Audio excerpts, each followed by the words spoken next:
of the strong support that we can give to the sector and to ensure it realises its full potential within the North Sea sector. Thank you. That ends question time and brings us to the next item of business, which is a debate on motion number 9133 in the name of Graham Pearson on justice. We'll give a few seconds for members to change positions.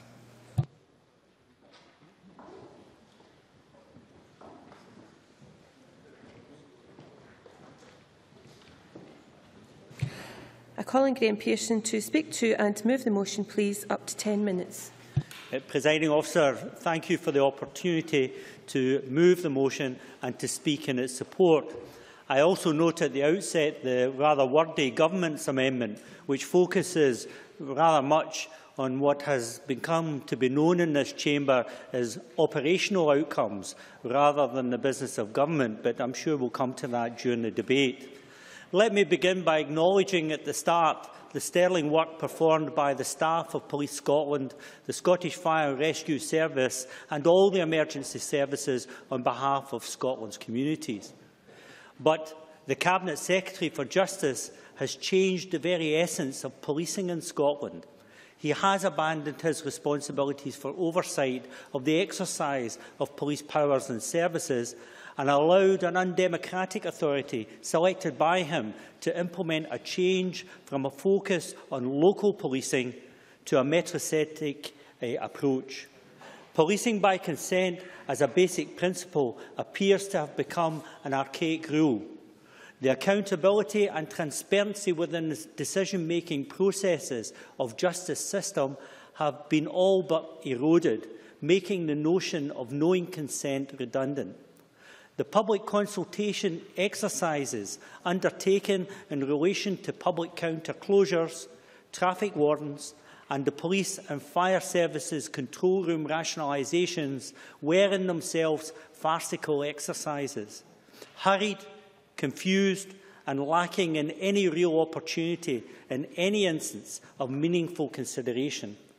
The importance of local views and the local priorities were reduced to an afterthought, as national teams of road policing, national football policing, national ports policing, national firearms teams, national air support and mounted sections were deemed of being of greater import. Key performance indicators have become the language of Mr McCaskill's new force. Stop searches, if they ever happened, subsuming of crime into single reports, downgrading of reports to avoid the realities of crime in our communities, and reports from police officers themselves of the fiddling of crime reports all contribute to a service focused on headlines, good news stories and information management instead of public protection and victim-centred services. These widespread changes, together with worsening conditions for our police officers, have been widely reported to have caused new depths of low morale amongst our frontline officers and staff. A recent poll showed that only 1 in 10 staff feels valued, with backroom cuts causing mounted workload for civilian staff and almost 300,000 hours of extra duties for frontline officers, reducing the time they have available to patrol our streets. The Unison survey recently also found that 2/3 of staff said that their workload had increased with the advent of Police Scotland. Morale among support staff appears to be even lower, with almost 1,200 jobs already lost and hundreds more to come. Many fear for their jobs, having seen colleagues sacrificed at the altar of the SNP pledge to deliver 1,000 additional officers. That's costing £15 million, whilst overlooking the need to scalp another £60 million per year from police budgets, no matter what. Simple mathematics show that 1,000 more officers minus 1,200 support staff leaves a deficit of staff within the service. The recently announced pay hikes at executive level of over £20,000 for some police have left many in the police feeling let down and disappointed. The police family looks on the verge of breakdown. A vocation reduced to a job. A mission replaced by a form of Taylorism-style time management unknown before across emergency services. The closure of public counter services and the abandonment of control rooms have been predicated by this government. The truth is that the need to rid Police Scotland of low-paid staff to meet government cuts ensured that these services, once been reduced, could only be maintained thereafter. I'm happy to give way. MacDonald. Like many other members, I've made representations around the service centre that is based in my constituency. But given that the member backed the creation of the single force and backed the budget which allocates the money to the police force, what would he be doing differently within that envelope based on his own voting record? Pearson. I'm very grateful for that question. I hope it's meant in the good faith that it will be received, because we do have a different approach to what has been delivered here, and I will come to it, I promise.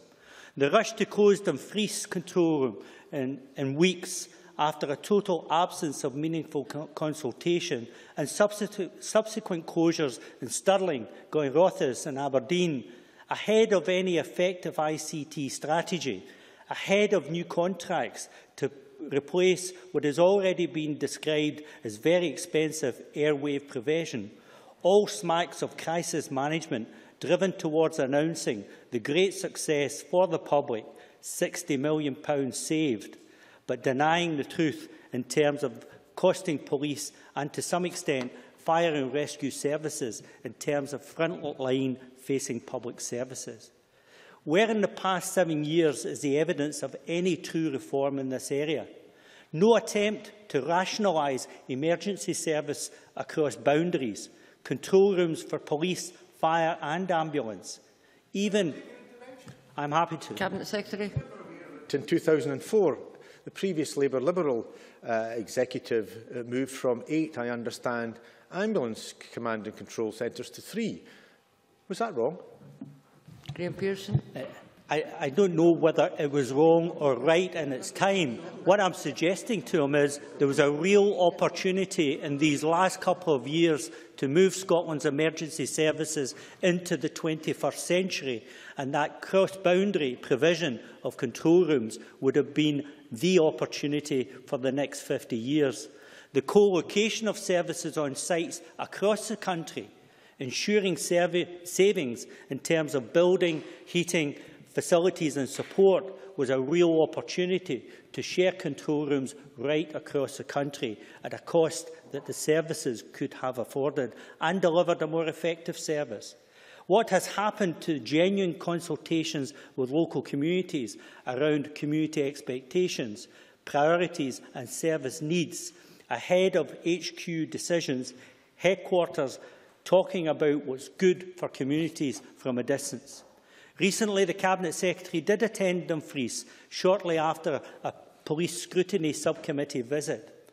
Not only did he fail to speak to the control room staff who stood on the pavement waiting to speak to him, but in response to all the local concerns that were raised within the media reports thereafter, he focused very heavily on the firearms teams, helicopter support and mounted officers, all highly valued, but he failed to demonstrate his understanding of the need for communities to feel a confidence in their local emergency services in terms of everyday calls such as antisocial behaviour, drunks, dogs fouling public areas, shoplifters and vandalism who destroy the quality of life.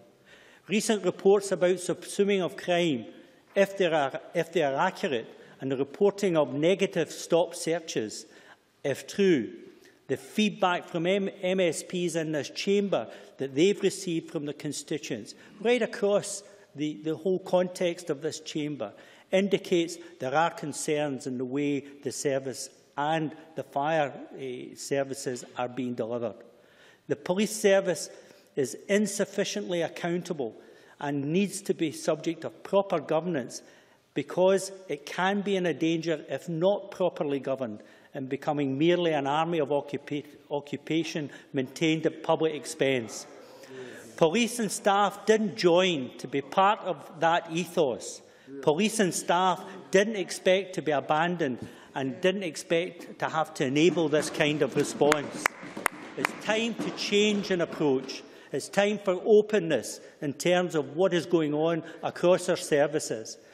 It's time SNP policy delivers not merely announcements, but quality services in our communities, for our communities, accountable to those communities.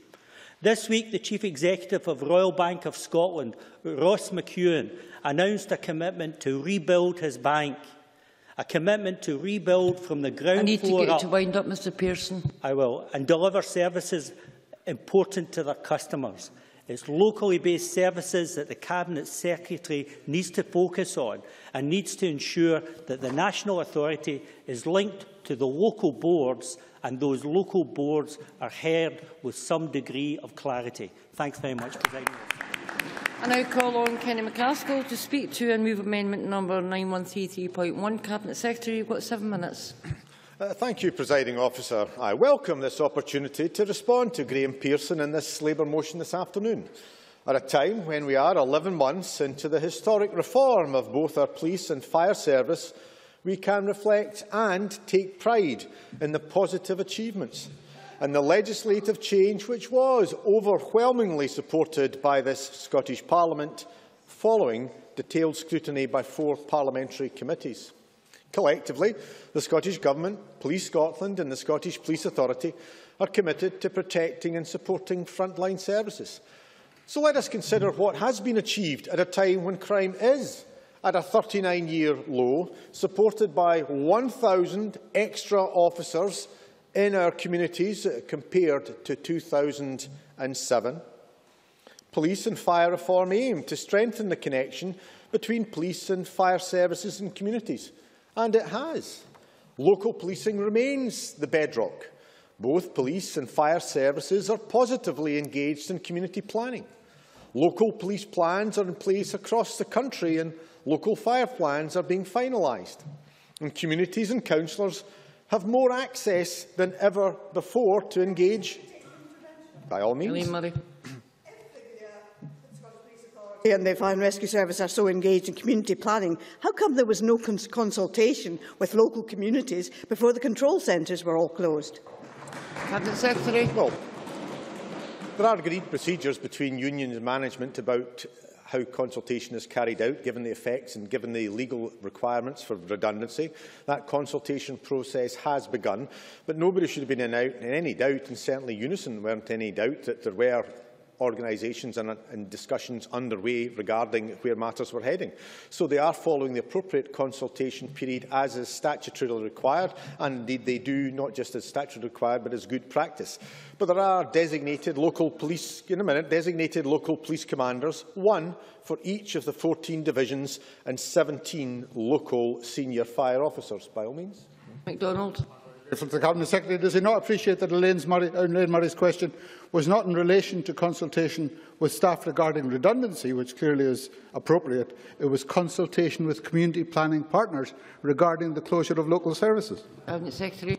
These consultations and discussions are ongoing. The whole purpose of community planning is that people are in the same room, and that is indeed the whole reference that has been made about why we have local police plans. Let me make some progress. I'll make some progress, and then I'll come back to the member. What is more, the Scottish Police Authority and the Scottish Fire Services Board has designated board members' engagement with all 32 local authorities, ensuring a direct route of influence to the governing bodies. That has been done. Mr Pearson. Graham Pearson.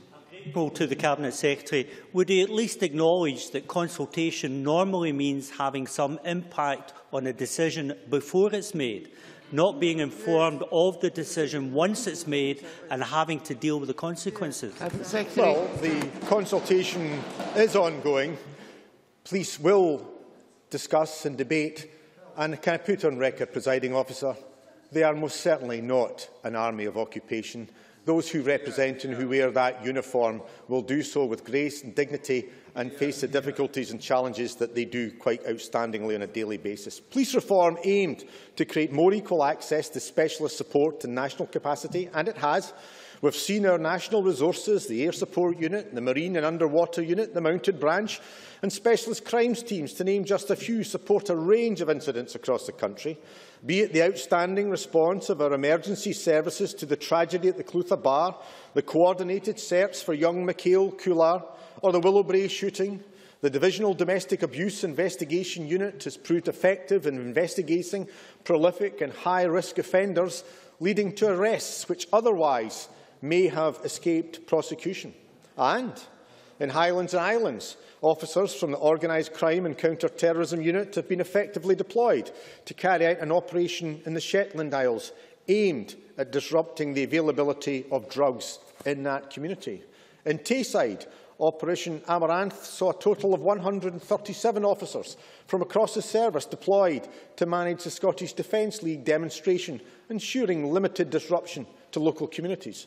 And in Dumfries and Galloway, the smooth running of the Wickham Music Festival was supported by a total of 56 officers deployed from both national and regional resources to prevent and detect any antisocial behaviour and related crimes.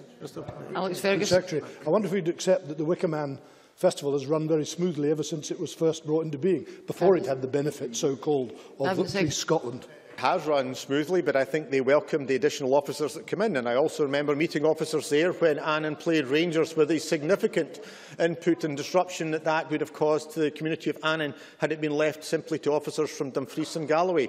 They were welcoming and delighted that the football unit came down along with other officers from Glasgow to ensure that there was the appropriate policing.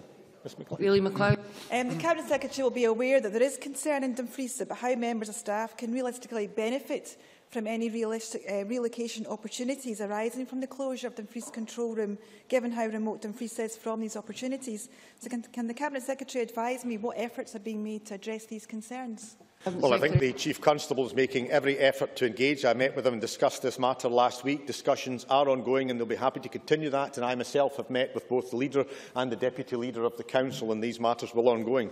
All of this compares to what is happening south of the border, where we have seen the loss of almost as many officers as serve here in Scotland. What's more, we now hear that Labour is promoting the idea of merging police forces and axing elected crime commissioners south of the border.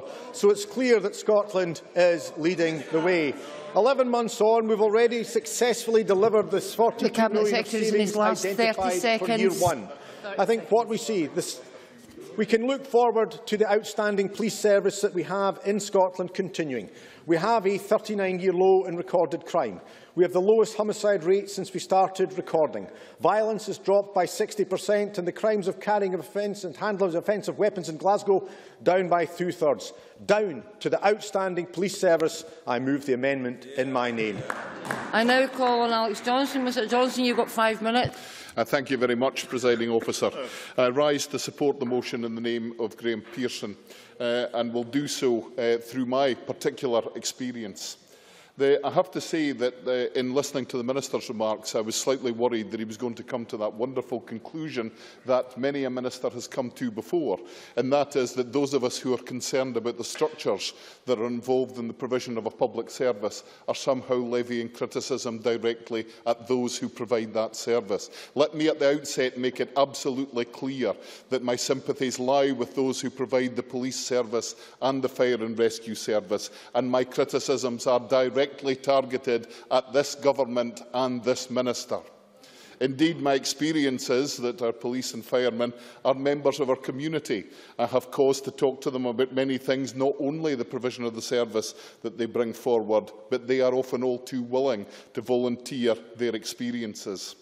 Now, I, as a Conservative, speaking from this side of the chamber, can make it quite clear that when we considered the proposals originally to streamline our fire and rescue service and our police service, we were quite convinced that there was a case to be made for streamlining I will carry on at the moment, I'm afraid, Minister. I only have 5 minutes anyway.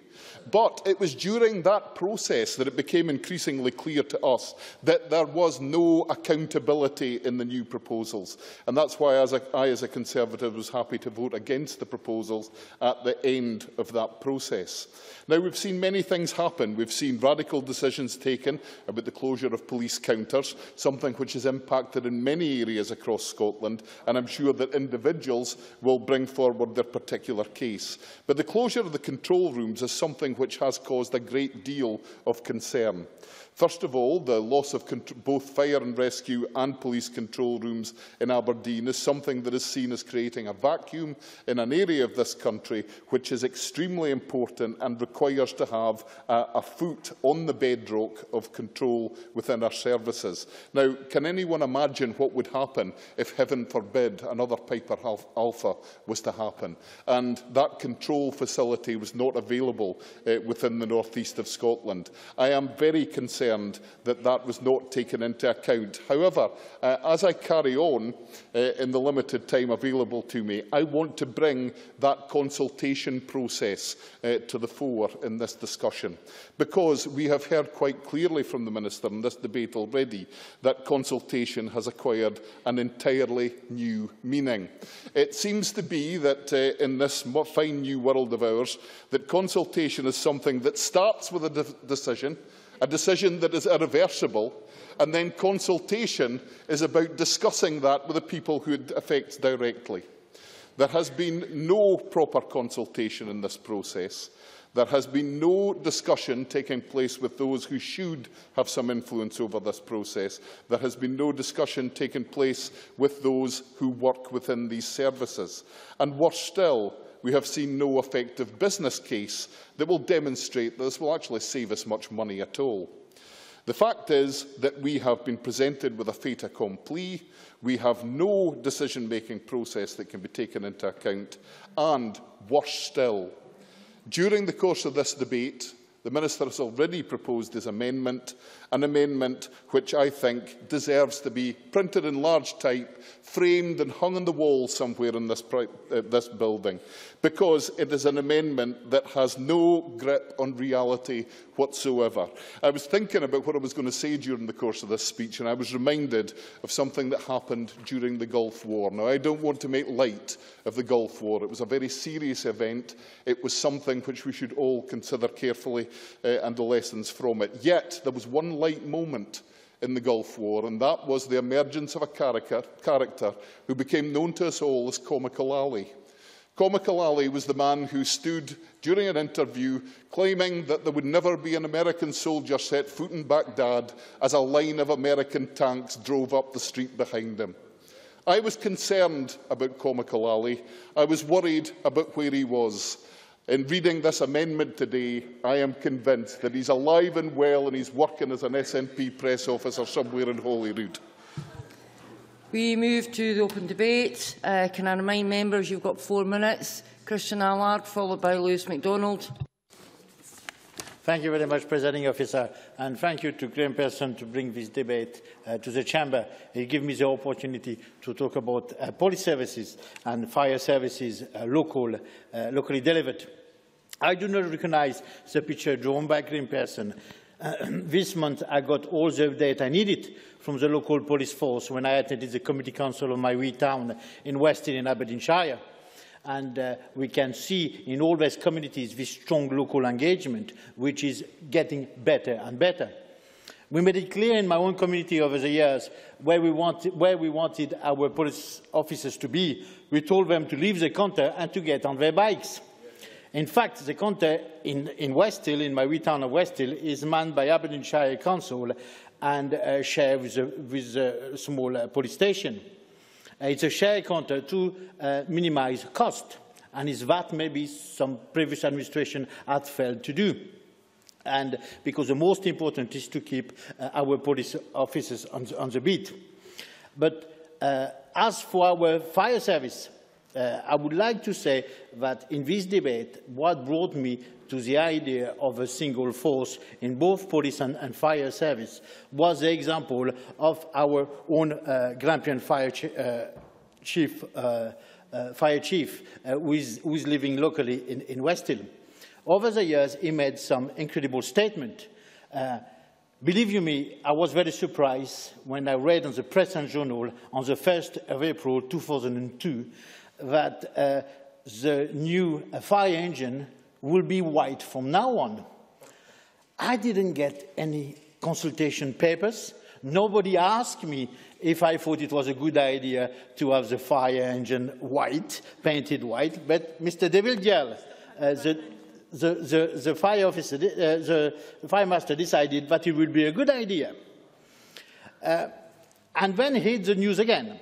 In the Daily Record in April 2010, it emerged that this same Grampian fire chief was offered a 350,000 payout for agreeing to stay in the same job. David Yell was meant to retire until Grampian Fire Brigade rehired him on a new contract after he got a lump sum from his pension.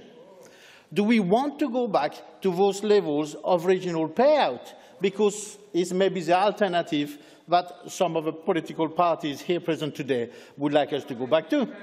Yes, of course. Just Simpson. The point for our motion, we voted for centralisation of the police, but the major criticism about that from outside was that it would lose localisation. And the decisions on control centres, the decisions on the traffic wardens have been taken in a dictatorial manner without consultation. And in the case of Stirling, it's a service which is shared with Clackmannanshire for out-of-hours services. They weren't even consulted on it. That's an SNP council. So he's making our point for us. Thank you, Mr. Allard, you now have 45 seconds. Thank you, Mr. Speaker, for this intervention. What I was just trying to explain and achieving to explain is that we have the dictatorial beforehand. We have this problem and this problem of intervention, political intervention. I can remind our Lib Dem MSP here present today, Alison McInnes, but she had to say sorry for the fire service because she had used the picture of the fire chief on her own election leaflet. And I think this political interference is not acceptable. And thank goodness it's not away, it's away from the politician, and now it's a single force, which is a lot better. Thank you. We now move to Lewis MacDonald, who will be followed by Roderick Campbell. Thank you very much. As we said at the time, the creation of single police and fire services brought both opportunities and risks. The biggest risk was that they would fail to get the balance right among Scotland's regions, and we are here today precisely because those services have already failed that test. The other big risk was that concentrating power in the hands of ministers and their appointees would mean an end to any meaningful local accountability. The decisions to close police and fire control rooms and the way they were taken have confirmed all the worst fears about that lack of accountability to local people. Ministerial appointments to the police and fire boards included not a single individual from the area served by the former Grampian Police and Fire Services. There was no one from the Grampian area to speak up for local services when the police and fire boards decided last month to close the police and fire control rooms in Aberdeen and the police service centre at Bucksburn. And there was no discussion with community planning partners such as Aberdeen City and Aberdeenshire councils, which rely on police staff and pay the police for a number of out-of-hours services. The fire control closures were forced through against the wishes of board members there from other regions out with the Central Belt. The police closures were nodded through without a business case, without a meaningful debate, or without even a show of hands on the Police Authority Board. It was claimed there was no need to consult the public because the public were not fit to make such complicated decisions. Unions representing staff in both services made a powerful case against the scale of cuts and closures. But what we got instead were mirror-image decisions from the two boards to concentrate resources and services in Tayside, Lothian and Strathclyde, and to discard all the technology, all the expertise and all the experience built up in the other regions of Scotland. The anger of local people in and around Aberdeen has been palpable. The Evening Express has mounted a strong campaign to stop the 999 cuts. A poll of Press and Journal readers found that more than 90% wanted those closure decisions reversed. And a petition to this Parliament has called for a parliamentary inquiry into the closures planned across the North and North East and very quickly attracted over 1,000 signatures. The people who work in those services are angry too, and some have already walked away. Skilled and highly trained people whose services are no longer wanted will go elsewhere, and public services will be poorer as a result. And a worker whose job in Aberdeen is scrapped when there is no comparable post anywhere north of Dundee has no choice about being made redundant. There is nothing voluntary about these redundancies, and that is the situation which control room and service centre staff now face. The police and fire services have shown, in the eyes of many people in the north and north east, the worst kind of central belt bias, forcing through their plans without even a pretence of consulting local people or their community planning partners in local government. Staff have had no chance to make their case.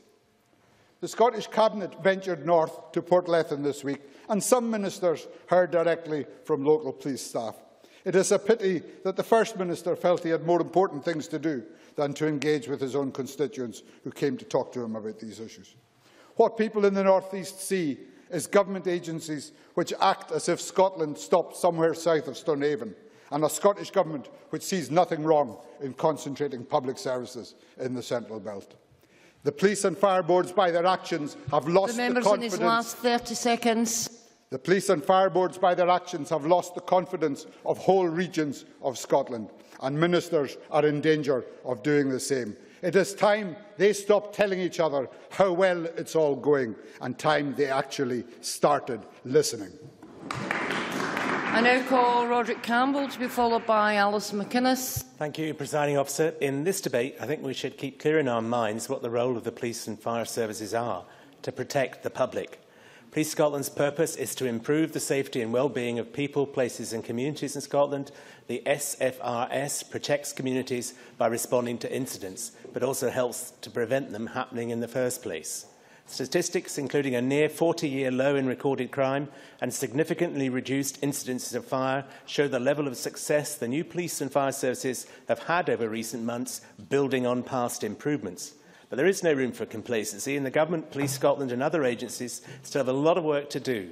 But overall, the picture is one of crime dropping and Scotland becoming a safer place. Graham Pearson has referred to the SNP Government's manifesto commitment to deliver 1,000 extra police officers. Now, let's never forget, at the same time, officer numbers in England and Wales are falling. This commitment by the SNP Government is central, but clearly at a time of austerity, the need to deliver both the police and fire services more efficiently is imperative. That's the background to police and fire reform.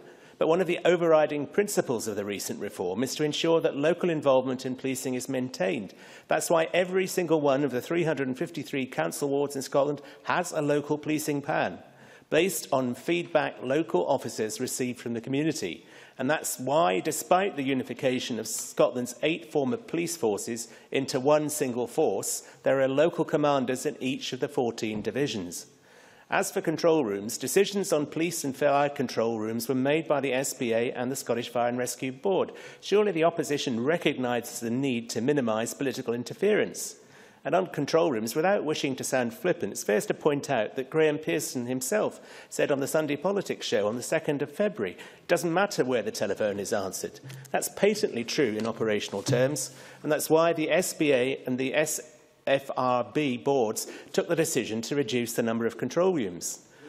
I'm tight for time, Mr Pearson, no offence meant. If I could just refer to the comments of Chief Superintendent Val Thompson, who said, "I'm personally convinced that what we are proposing provides the best means for us to improve service levels to the public, to enhance our operational response and realise efficiencies." And Chief Officer Alistair Hay in the Fire Service. "I've been in the Fire Service for over 30 years, and my sole professional purpose is to make the communities of Scotland safer. I would not bring forward a proposal that would compromise the safety of the people of Scotland." It's clear that the geographical location of a control room has absolutely nothing to do with the provision of local policing or indeed fire services. And having a smaller number of larger control rooms allows these services to rationalise and consolidate their resources without compromising on their ability to protect the public and local communities. I recently visited the police control room in Glenrothes, a fine control room with room for expansion. As a local member in Fife, it's galling that as a result of a sensible policy to reduce the number of control rooms, this facility is closing. But I respect the right of the board to take that decision. It's clear that talk of consolidation and efficiencies will always cause concerns about job security. But let's not forget, control room staff are protected by the Scottish Government's policy of no compulsory redundancies. And there's been a lot of interest in that voluntary redundancy scheme. I take on board the comments of Aileen MacLeod on Dumfries and Galloway, but I think we have to recognise also that there are offers of relocation and travel expenses, which all go to allow Police Scotland to protect the number of officers working in local communities. As you draw to a close. For all the criticism of the decision, I accept there are real concerns about the way in which it was announced. Could this government do better? Well, no doubt, like all governments, it could. But these proposals are now subject to consultation with staff and unions, and I hope at the end of the process at least some of the concerns expressed today will be allayed. Thank you. Thanks very much. Now call on Alison McInnes to be followed by Jamie Hepburn. Precise 4 minutes, please. Thank you very much. Well, Scottish Liberal Democrats too are deeply concerned about the dismantling of local services across Scotland and the manner in which this is occurring. 60 police public counters are set to close, road safety units and the police traffic warden service have been scrapped. The network of police and fire control rooms and service centres will shrink to the extent that 999 or 101 calls made anywhere in Scotland will be diverted to the Central Belt. Aberdeen, in my own region, is amongst the hardest hit, with 3 facilities condemned to closure. And as I noted during the debate yesterday, a worrying pattern has emerged since the nationwide services became operational last April. The approach to each significant reform has been characterised by a lack of proper public engagement and community partner consultation. Even when public-facing local provision is at stake, there is a predilection towards unilateral decision-making. Community planning partners, once central to the decision-making process, are sidelined and left to find out about developments on the news. Staff, like those I met in the Aberdeen Fire Control Room, often have decades of experience. However, they are typically consulted only after the decision has been all but made. And the only genuine discussion is whether to accept voluntary redundancy, take early retirement or be redeployed elsewhere, perhaps many miles away. The discharge of many will therefore be effectively compulsory. I have been contacted by a wealth of people, not just from my own North East region, but from the borders to the Northern Isles, and everyone is concerned that crucial knowledge of their area will be lost. Everyone believes that the service they receive will be poorer for these reforms, and everyone from the north and south of Scotland argue that their needs have been ignored. Communities and newspapers across the country have launched campaigns to protect locally delivered services. Petitions have been submitted to this Parliament and others are circulating on social media, have gathered the support of thousands. The new nationwide police service are keen to increase their profile online and on social media, but I doubt that this is quite what they intended. There is genuine anger at the democratic deficit and a formidable appetite for wider participation in decision-making. The frequency with which deficiencies are raised in this chamber by members of all parties serves to highlight this. And in this context, the Justice Secretary's amendment is nothing short of ludicrous. I don't know whether the Cabinet Secretary has been transported to Airstrip 1 or whether he has stepped through the looking glass, but whatever, his words clearly mean the opposite of what everybody else understands. For example, the explanation the police gave the SPA for not holding a consultation in control room closures was quite extraordinary. And they claimed the closures would lead to an enhanced service, so there was no need to ask the public. They claimed that the issues were too complex to expect people to be able to come to an informed opinion on. And they claimed they would naively want to project jobs in their area, so any consultation wouldn't be meaningful.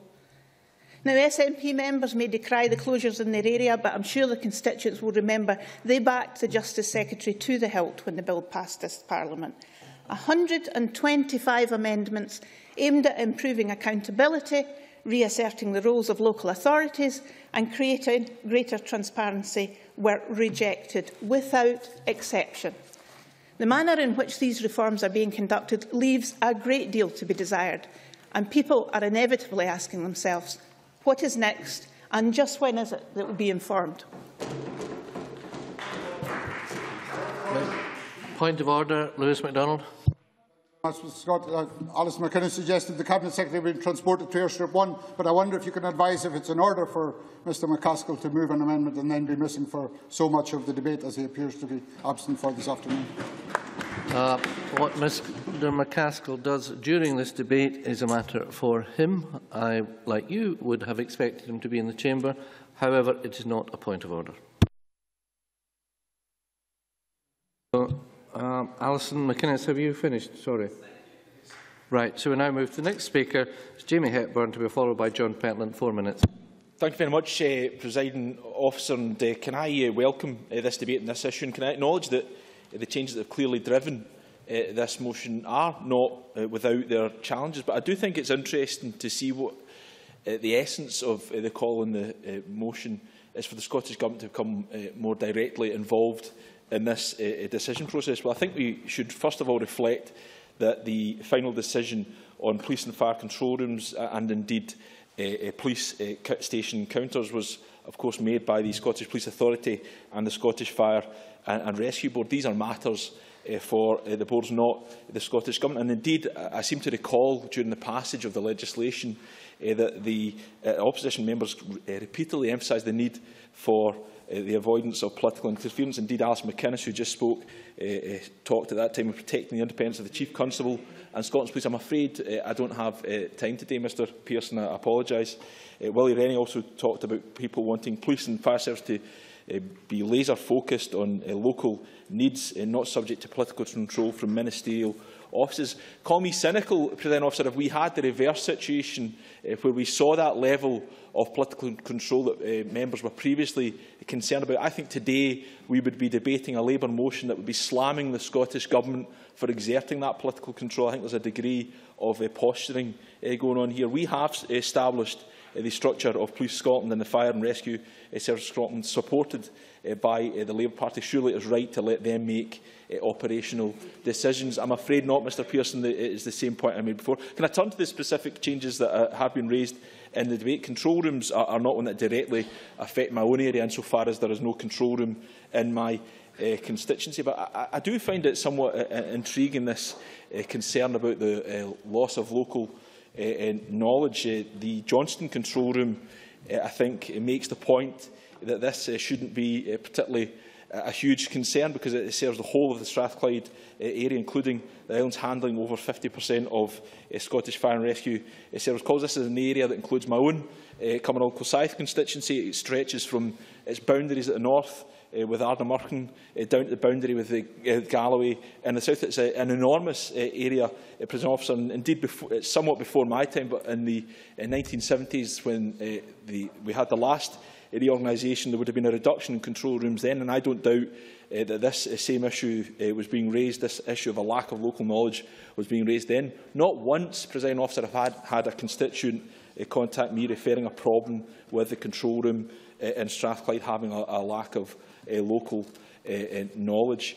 Can also turn to the issue of police station councils, because that is an issue that has affected my constituency. I noted the Chief Constable saying quite clearly that these changes were driven because he and the police force want police officers out in the streets and responding operationally to the public. I agree with that. Surely we all do. This has not, I have to say, been a big issue in my constituency. I've had 2 constituents contacting me about the change that it affects in my area, neither of whom had ever visited the police counters at the time they were proposed to close, neither of whom were concerned. They and most people, I rather suspect, are concerned about how the community will be policed properly and safely. And I'm regularly in touch with the local chief inspector. I meet him regularly. I know that he and his inspector are assiduous in engaging with local communities like Christian Allard. The police are always at community councils, engaged regularly with Cumbernauld Fire Station. They are the same. They're engaged with their community. I don't recognise the suggestion that we don't have a locally responsive police force. I don't recognise the suggestion that we don't have a locally responsive fire service. And frankly, I think it's an insult to those working day in, day out to protect us and our communities. Many thanks for closing. I now call on John Pentland to be followed by James Dornan. Presiding Officer, the US President Harry S. Truman famously had a sign on his desk saying, "The buck stops here." And I'm not sure if that's a sign that could be found on the desk of the Cabinet Secretary, considering recent microphone, Mr Pentland. Pull your microphone up, please. Sorry. Point it out your mouth. Yeah. Directional microphone. Thank you. There's every chance I maybe swallow it then, Presiding Officer. Now, while we accept that the Chief Constable should have responsibility for operational matters, should that mean that the Cabinet Secretary escapes responsibility for his actions, or is allowed to pretend his inaction is simply avoiding being political? Now, it's clear to me and to the public that the Cabinet Secretary's chosen role on this reform journey is just to sit back and watch the decline and destruction, washing his hands of the consequences. Presiding Officer, the public have the right to answers from the Cabinet Secretary. Does he support the cuts and closures of police stations and control rooms? And does he support thousands of civilian jobs being axed? And does he really believe that these are purely operational matters? And as we have already heard, he does not even insist on proper consultation with staff and communities before decisions are taken. And let's be honest, consultation after decisions are taken are not really consultation. It's just let people say what they think and then ignoring them. And as for the members on the SPA, they may complain about the lack of consultation and the lack of evidence, but at the end of the day, it looks like posturing when they still accept closure plans without amendment or delay. Now, next month, we will see the publication of the Corporate Business Strategy for 2013 to 2016. Now, this presumably will retrospectively seek to justify last year's cuts alongside future financial savings. Never mind the quality, they say, just feel the cuts. Has the Cabinet Secretary had any say in the next £60 million cut from the budget, or will it be dismissed as just another operational matter? Now, I believe that whatever is in this document, the continued demolition of Scottish policing is a direct consequence of Scottish Government policy. The inevitable result will be that the public confidence in the police is undermined, and civilian staff goodwill has just been severely strained by their treatment. But don't take my word for it.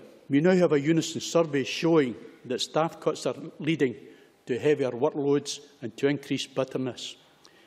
86% of the 1,300 staff surveyed felt undervalued. Almost three-quarters complained that senior management neither know nor care about their contribution to policing, and two-thirds reported an increase in workload. Meanwhile, others stated they had less work because some duties had already been taken on by police officers, perhaps in anticipation of the future layoffs. It has been calculated that frontline officers are looking at over 250,000 hours of extra duties. So does the Cabinet Secretary really believe that this will not reduce their time patrolling the streets? And why does he pretend that it has nothing at all to do with him? Scottish Government's cuts have created this festering sore. So when will the Cabinet Secretary accept that it is his responsibility to deal with it? He needs to stop passing the buck for the problems and leaving the Chief Constable with Harry Truman's sign. Thank you. Many thanks. I now call on James Dornan, after which we'll move to closing speeches. Thank you, Presiding Officer. I'd just like to pick up a point that John Pentland made there about the thousands of jobs being axed. Given there's no compulsory redundancies, that's not really the case, is it? So it is. Is that the same thing then? I think, again, it's a scaremongering pretty much the same as the motion is in the first place. I mean, there'll be no interventions. Not one of your colleagues have taken an intervention so far. So, right. As I was saying, I'm a Glasgow MSP, as everybody knows. I'm not affected so much by the control closures, like Jamie says. But even the counter closures, which do have an impact on my constituency, I've not had one complaint. And the reason I've not had one complaint is because the people of Castlemilk and the other areas in my constituency recognise that it's much more important for them, much more important and much more effective to make sure that their antisocial behaviour, their low-level crime, their more senior crime is dealt with by having policemen on the beat. Graham Pearson talked earlier on about we're complaining about police not being in the street, and yet in the next breath he's saying that he's wanting these counters to stay open and have policemen behind a desk when they should be out on the street. And I just think I just think that it's clear that this is a politically motivated motion. This is a motion that has got no reason except for to have a go at the Scottish Government. We're living in difficult financial times.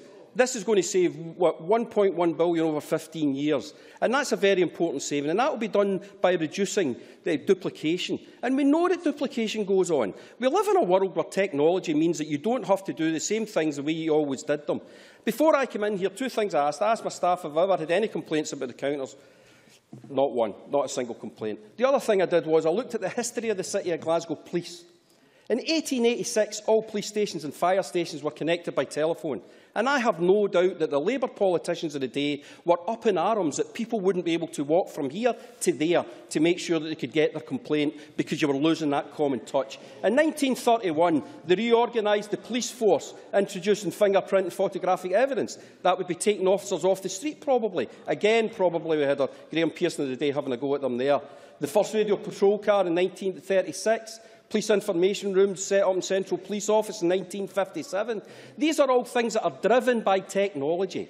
Technology changes the way you police. It changes the way you do everything. And if what you're saying here is that what we should do is we should keep all the control rooms that we had, because some people are going to be upset about it. And I understand concerns of people that are affected by any change. People don't like change. It's the nature of it. But the fact is that the government have to look at things around. They have to look at how to improve things. If you had been in power, and you were in power, I forgot such a long time ago, you would have been making changes similar to this if you'd had the courage to take on the vested interests. This is an important thing to do. It's the right thing to do. In 1960, the Regional Crime Squad was formed. The Regional Crime Squad would have meant taking officers from all different local areas to form that Regional Crime Squad, and I have no doubts that some of the complaints that we're hearing just now would have heard of at that time. This is a good move. It's a sensible move. It's going to make life safer for the people of Scotland. And Graham Pearson, I'll finish with this. Graham Pearson talked about the quality. The important thing about the police service is the quality of service. There is no greater quality of service than having the lowest crime figures in 39 years. Many thanks. Just remind members that all remarks should be addressed through the chair. Please now call on Alex Ferguson. 4 minutes, please. Thank you, Deputy Presiding Officer. Given the fact that I do have only 4 minutes, I make no apology for being entirely parochial in my contribution and concentrating on the closure of the police and fire control rooms in Dumfries, a decision that has caused and continues to cause a level of anger and frustration, the likes of which I have rarely witnessed in my constituency since I became a member of this Parliament in 1999. Local people, Presiding Officer, are absolutely furious.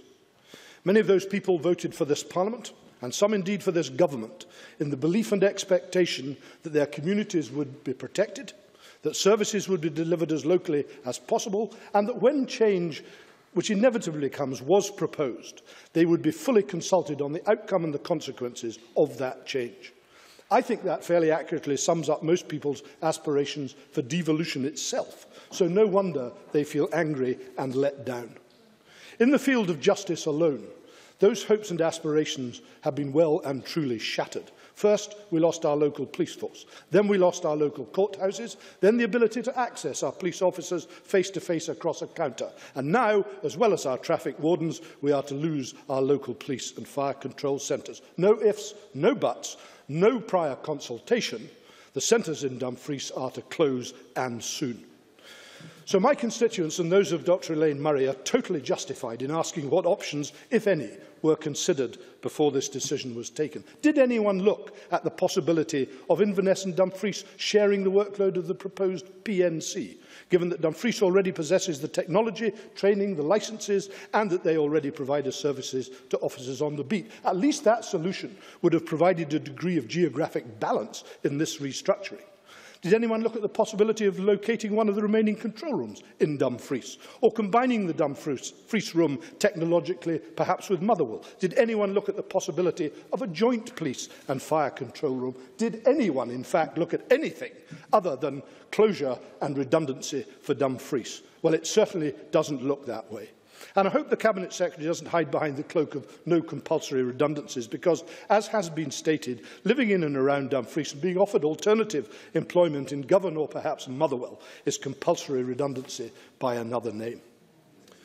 The day after the police control centre in Stranraer was closed in 2004 and the work transferred to Dumfries, a constituent of mine phoned the control room to report that her uncle had gone missing late at night, having last been seen near the port. Now, the control room, newly transferred to Dumfries, sent police officers to search the ferry port in Stranraer, logically, but found nothing.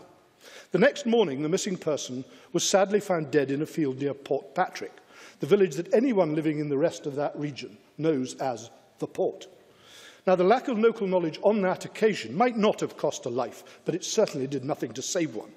That situation was brought about by centralisation within an existing region, and it would suggest to me that it does matter where the telephone is answered. Just last week, Presiding Officer, in response to a question from my colleague Margaret Mitchell on the Justice Subcommittee about the potential of retaining the existing control room sites, Stevie Diamond, the Chair of Unison Police Staff Scotland, said, "I think they went down the lines of centralisation of control rooms. We think there's been almost a need to dispense with people. It certainly is, in the case of Dumfries, in our view, an obscene waste in trying to close Dumfries by the end of April just to save money. We are in the first part of the consultation process around the C3 proposal going forward, but in essence, the local knowledge is being lost because no other options are being consulted on." That is no way to run a consultation, Presiding Officer, but then, as this motion suggests, this is no way to deliver any decision, least of all one that throws good people out of work in an area where they have little hope of finding an alternative. It's no way to run a consultation, Presiding Officer, but I would suggest this is no way to run a country. Thank you very much. Now call on Rosanna Cunningham. 6 minutes, please. Thank you, Presiding Officer. And as you might expect, in summing up, I want to say something about the fire service, for which I have responsibility. It is crucial to acknowledge the clear and shared passion reflected in the Chamber for delivering safer and stronger communities across Scotland. And in respect of the fire service, that's a Scotland where fires are already at their lowest level in a decade. In any change programme, decisions will be made that cannot please all of the people. We could exchange opinion at length about how best to involve and consult communities and staff around the services designed to keep them safe. Graham Pearson, however, does himself and his argument no favours at all with phrases like army of occupation applied to Scotland's police. Instead, Graham Pearson. For the record, what I said was there's a danger in future that they could become an army of occupation, not that they currently were. Thank you very much. I see Graham Pearson is already wishing he hadn't said what he did say. Instead, to build on the Cabinet Secretary's remarks about policing in Scotland, I want to highlight the significant progress since the inception of our National Fire Service last year. Let's look at progress against each aim of reform. Strengthened connections with communities. One key aim is to strengthen the connection between services and communities. And this has been ensured by making the fire service a statutory partner in community planning and by designating a local senior officer for every local authority. What impact has this had? Well, public consultation on the first local plans prepared by local senior officers has recently concluded. The overwhelming message from local partners is that information flow and engagement has never been stronger. The result will be tailored, action-focused plans with prevention and partnership embedded that reflect risks affecting individual communities across Scotland. Another aim is to improve access to specialist resources.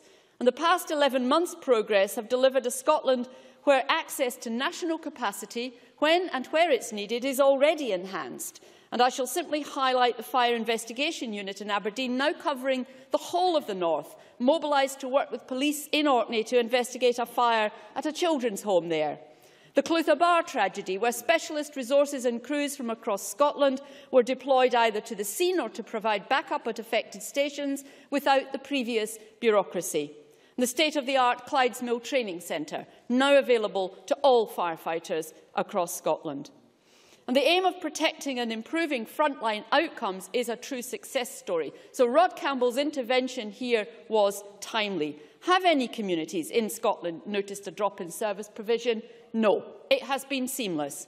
Has the fire service been unable to respond to the call to protect our communities? No, it has met the challenge head-on, even in its early days, when Scotland was hit by wildfires and when the threat of industrial action was very real. Facing Westminster cuts, we are improving services available locally and placing community participation at their heart, not simply closing fire stations, as has recently been seen in London. I notice Alec Johnson didn't mention that inconvenient fact. Returning to consultation and engagement, I have to say that I simply didn't recognise Graham Pearson's sweepingly apocalyptic description of a failure of consultation in the fire service. We have the feedback from the local planning process to highlight the improvements felt locally. This is supported by each board member taking responsibility for strategic engagement in a specific service delivery area in Scotland. And Alison McInnes would have known who the relevant board member is for the area which she covers, as should others, if they're doing their jobs. And I mean if the MSPs are doing their jobs, because I know the board members are. On the recent discussions about the rationalisation of the fire service estate, including control rooms, I can point to a programme of engagement that Chair, Chief Officer and members undertook across Scotland, from visits to local authority chairs and chief executives to one-to-one meetings with affected staff to discuss the range of change management options open to them. And Lewis MacDonald's characterisation of the SFRS board position was ridiculous, given that there were two separate board discussions months apart, and certainly the first one did not accept the recommendations which were put to them. Indeed, the discussions included members in this chamber, not least, as I understand it, Lewis MacDonald himself. I hope he has taken the time to visit Johnson Control Room, rightly raised by Jamie Hepburn. Reference to Alex Ferguson's particular comments, the way he described the situation would suggest his argument would be for a control room in every single community in Scotland, and he must know that that is wildly impractical. As regards relationships with staff, let's not forget that one option is retraining and that all 18 of the first cohort of trainee firefighters graduating under the new service were former support and control room staff, presenting a real retraining and redeployment opportunity staff. And the service has established a working together framework with the Fire Brigades Union and are actively involved in partnership working to consider how best to deliver the benefits of reform. Just today, a joint statement by the service and the FBU was published outlining an agreement on future standardised crewing arrangements. That demonstrates the partnership in action and stands in contrast to the misrepresentations today. Presiding Officer, we should jointly celebrate the significant successes that police and fire reforms are already delivering on the ground. And frankly, opposition parties need to decide whether they want political interference in police and fire or not. On today's evidence, it sounds as if they do. Thanks. Now call on Dr Elaine Murray to wind up the debate. 8 minutes, no more, please. Thank you, Presiding Officer, and I will make no apologies for being parochial either, because in Dumfries and Galloway, 34 civilian staff in the Dumfries Police Control Room and 15 staff in the Dumfries Fire and Rescue Emergency Centre face an uncertain future. Well-trained, experienced and dedicated workers, the vast majority female with many years of service, whose local knowledge and professionalism have provided help and reassurance and on many occasions saved lives, whose loyalty has now been rewarded by the jettisoning of their jobs. The Chief Constable told the Justice Committee during our budget scrutiny that civilian staff are queuing up for voluntary redundancy. Well, I have spoken personally to one member of police staff who wanted the package. The rest who have applied have told me that they did so because they felt they had no choice. This is, as Lewis MacDonald said, compulsory redundancy in all but name. Commuting to Glasgow or Motherwell in these case of police staff, or to Johnston in the case of fire control staff, is not really a viable option. Relocation for workers with families and partners with jobs in Dumfries and Galloway is not an option for most staff. And despite receiving assurances from C3 Management of Police Scotland that no closure of police controls would happen in advance of the Commonwealth Games, Police Controls Room staff learned on the 30th of January that their jobs were to go in April and May. But not only were those assurances proved to be hollow, staff also were told that there would be full consultation with Dumfries and Galloway Council before any proposals were put forward. This turned out to be a brief conversation conversation with between David Hume and the Chief Executive and convener of the Police and Fire Subcommittee prior to the SPA meeting on the 30th of January. Hardly a fulfilment, I would have thought, of the statutory duty to participate in community planning. Fire and rescue emergency control staff, and I know that the Minister was speaking about fire staff, that they have been treated no better, Minister. They were advised almost a year ago that the Fire and Rescue Service emergency control room in Dumfries was likely to go, but still await details of both when it will go, the terms of redundancies and redeployment, or the retraining opportunities. And there has also been a degree of misinformation about fire and rescue emergency control staff. They are classified as firefighters, brackets control, unbrackets, but they do not and never have ridden fire appliances, and therefore their opportunities for redeployment are limited. They could retrain for fire safety, but there is no indication of how many community safety posts might be available or what the mix of uniformed and support staff posts will be. Control staff, therefore, may be expected to apply for administrative posts at considerably lower salaries than they currently command. Briefly, Murray, the same question I asked Mr Pearson. When the Labour executive, and she served in it in 2004, went from 8 to 3 ambulance control rooms, were they wrong? I'm going to touch on that at the end of my speech, because there are lessons that have to be learned. There are lessons in Dumfries and Galloway that have to be learned from that. But as Alex Ferguson, Alison McInnes and Lewis MacDonald have said, there has been no meaningful consultation with staff, police or fire officers or local people about these closures. There has been no serious consideration regarding bringing the control rooms together, or whether police and fire control could sit with other control rooms provided by the Health Board or by the Council. None of these possibilities have been explored, and there clearly has been little interest in retaining expertise of these staff. The leader of Dumfries and Galloway Council was told that Police Scotland would seek opportunities for Police Scotland to locate other business functions in Dumfries to support staff employment, but there has been no indication how this might be achieved. And as Alex Ferguson said, locally it has been proposed that possibly the PNC Bureau might be split between Inverness and Dumfries, thereby retaining some of the staff expertise, but there has been no indication whether this will be considered. In Dumfries and Galloway, as in other parts of Scotland, these cuts have come hard on the heels of court closures. Annan and Kirkcudbright courts closed only in November last year, and next week we can look forward to police counter closures in Kirkcudbright and Dalbeattie and reductions in hours of opening in Cornwall, Mount Annan, Sanquhar and Lockerbie, to name a few. We are losing experienced police civilian staff in large numbers, experienced firefighter control staff. There is a strong and enduring perception that services are being centralised. And I note that the First Minister likes to quote Vince Cable and his statement about services being sucked into the maw of London. Well, I'm sorry, Ministers, but where I stand, from the point of view of my constituencies, services are being sucked into the maw of the Central Belt. The Minister also made reference to Unison, what Unison was doing. Well, I'll tell you what Unison has been doing in my constituency. Unison has collected nearly 7,000 signatures on a local petition against the closure of the police control room, because local people are worried that safety will be compromised when control functions are centralised. The IT won't even be in place. I understand that the SB has announced the I6 contract is already running late and has only achieved one of its 5 targets, which were due by the 31st of March. So people are right to be worried. We don't know what sort of technology it is going to depend on, whether or not is it going to be the postcode, the caller knows the postcode of the place where the fire or the incident is, or is it, there's a good GPS signal, because honestly in my constituency some parts you can't get a GPS signal, some parts you can't get a mobile signal. So how is that information going to get to this new centre? Our local staff know the area, they know the landmarks, they're familiar with them. What happens if staff in the central control rooms are unfamiliar with local names and landmarks? Well, they have to phone the police officers in the local area to check with them exactly where the callers are before they send the police out. But let's remember what happened with NHS 20 when it was formed, with 2 call centres, one in Edinburgh and one in Glasgow. And yes, that was under the Liberal government, but it wasn't long before a call centre had to be re-established in Dumfries and Galloway Royal Infirmary. And we also know that there are problems with the ambulance service, because there have been cases where patients have had to wait for seriously long amounts of time to get an ambulance, or ambulances have taken far too long getting people from, say, Stranraer to GRI. So the problems have happened with the ambulance service, and yet you have failed to learn from these.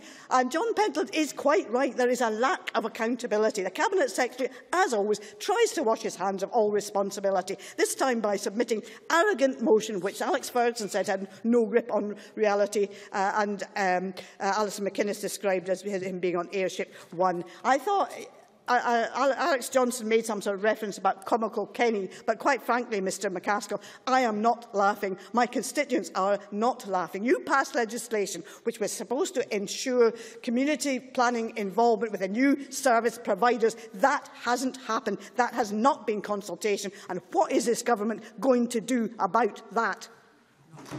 Many thanks. And that concludes the debate on justice, and it's now time to move on to the next item of business, which is a debate on motion number 9140 in the name of Neil Bibby on Scotland's children. I invite members who wish to speak in the debate to press the request to speak buttons now. And as soon as Mr Bibby is ready, I would invite Mr Bibby to speak to and move the motion. Mr Bibby, you have 10 minutes to address your motion as soon as you are ready. Thank you, Deputy Presiding Officer. Scottish Labour, like all parties across this chamber, continue to support Curriculum for Excellence. We want it to work, and it is for that reason Scottish Labour have brought forward this debate today, so members can raise concerns, reflect on the evidence to the Education Committee yesterday, and ask the Scottish Government to spell out fully what it intends to do to allay the concerns of teachers, parents and pupils. We have a responsibility and a duty to listen to the concerns over preparation for new National 4 and 5 exams in May and the proposed implementation of new National 6 higher courses in June. I would say at the outset that Scottish Labour, of course, welcomes the announcement of extra resources made on Friday ahead of the Education Committee yesterday. I hope this announcement will settle some of the nerves held by teachers and parents. However, we have to recognise this has come very late in the day. These belated actions are welcome, but the Minister should have made these resources available long before now. The Scottish Government has been warned by teachers, by parents, by pupils and by local authorities for over 2 years. Indeed, Labour brought forward a debate in March 2012 to raise those concerns. What we have seen since is months of complacency and the Scottish Government grossly underestimating and ignoring teacher workload issues and concerns. As Larry Flanagan, EIS General Secretary, said yesterday, the resources are very welcome, but I quote, "But it will not have a major impact on National 4 and National 5 because we are only 6 school weeks away from the deadline for those qualifications." We have to take very seriously what our teachers have said and the concerns they continue to raise. The EIS also told the Education Committee it would not be an exaggeration to say that we have not encountered as widespread anger and disappointment and frustration with the exams authority as we are currently witnessing. They go on. Our members feel the SQA communication has not been effective, support has not been sustained or sufficient, and that too much bureaucracy has crept into the process. The SSTA have listed 31 complaints in 6 different areas. They complain about the impenetrability of the SQA website, the lack of time to prepare for new hires, the materials from SQA that contain mistakes, grammatical errors and poor quality graphics, the extreme shortage of clear exemplars, the lack of detail and direction in marking schemes, inconsistency of standards by different verifiers and the workload issue with many teachers working in excess of 50 and some 60 hours a week.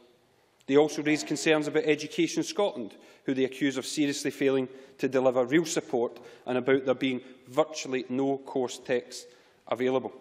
Although Alan Mackenzie, General Secretary of the SSTA, has also welcomed the Government announcement last week, he did acknowledge that it's not the complete answer to the problems our members have identified.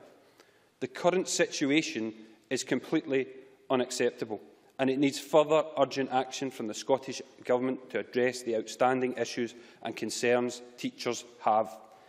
We've seen a couple of press releases from the Scottish Government and the SQA over the last week, which are welcome, but what we should have is a full report and full details of what the Scottish Government are going to do to address these concerns. What is the Scottish Government going to do about the lack of practice papers? To ensure teachers have sufficient higher textbooks, to ensure that we do not see industrial action taken by teachers, to ensure that those with additional support needs and those pupils studying qualifications at colleges get the support they need. And what is the Scottish Government going to do to address all the other concerns we heard at the committee yesterday?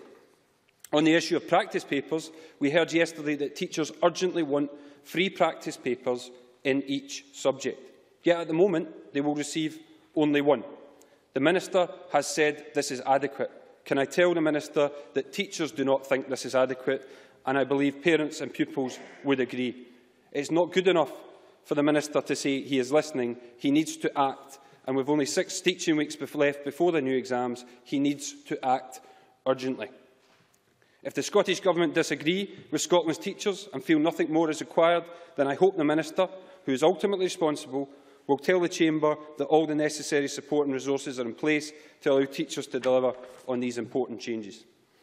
The Scottish Government, in the interests of transparency and reassuring parents, must also compile and publish a report on how many pupils are studying new hires and the existing hires, and in what subjects, as soon as possible. We need to hear reassurances from the Minister, because there are clearly many concerns teachers have about workload and assessment issues. An EIS survey from December showed that in Renfrewshire, 92% of teachers have spent more time on curriculum development than allocated in their working time agreement, and do not feel confident in delivering the new higher exam. Some of the comments from teachers that responded said, "Never before have I disliked coming to work. I am by nature an organised person, and I am finding the stress of not knowing unbearable. Late information from the SQA has been a major factor." Another said, "The SQA have made a real mess of the implementation of N5, and I have no confidence that they will be any better in the new hire." Another said, "The lack of planning, organisation and support given to teachers is a disgrace." Another said, "We are starting 2014 with SQA still making changes to units which pupils are presenting for in May, a disgrace."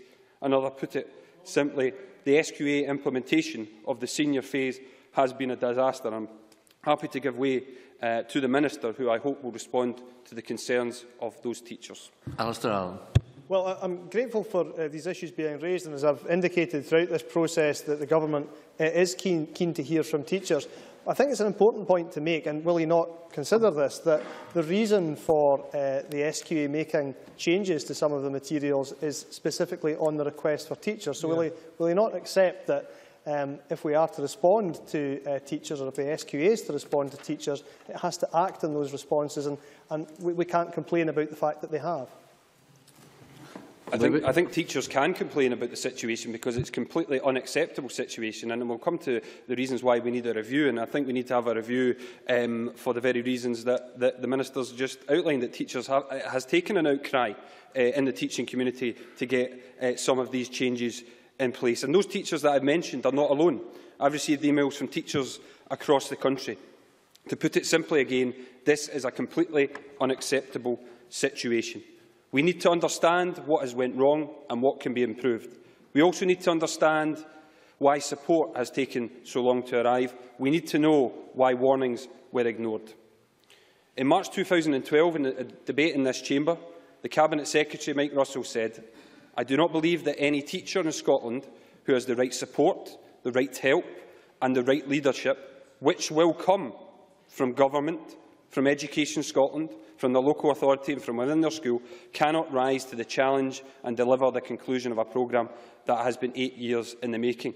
Well, Presiding Officer, given that so many pupils will not be teaching and so many schools will be teaching and so many pupils will not be studying new hires next year, one must deduce, by the words of the Cabinet Secretary, that our teachers have not had the right support, the right help and the right leadership. I'm happy to give away what has happened. The member has just asserted, given that so many pupils will not be studying the new hires next year, could the member perhaps benefit the Chamber by telling me what number that is? What precise number of pupils will not be studying the new hires next year? Neil Baby. Presiding Officer, if you forgive me, I didn't know I'd assumed the position of Cabinet Secretary for Education. And if I was the Cabinet Secretary for Education, I would want to know how many children were in that situation. And I think it absolutely shows that the Cabinet Secretary has not got a handle on this situation, that he's asking me how many people will be studying hires next year. Instead of the leadership, you don't know, Mr Russell, and that is clearly concerning. But instead of leadership, we have seen complete complacency and inaction a bit of order from now, the Cabinet please. Secretary. Order. Thank you. It has actually fallen to local authorities such as Fife Council to give the leadership lacking in the actions from the Cabinet Secretary, such as their commitment to ensuring no pupils are disadvantaged. Fife Council have put in additional funds of over £400,000. In contrast, we have seen mixed messages coming from the Scottish Government and Education Scotland. We have seen the Chair of the Curriculum for Excellence Board writing a letter on 8th of November 2013 stating that there was an expectation that all schools would implement the new hires, only for that advice to be amended just 12 days later. Like the EIS, I hope, in spite of the lack of support and leadership they have received, that the commitment of teachers will ensure that this diet is successful. However, they are also absolutely right to call for a review of this process, because lessons must be learned.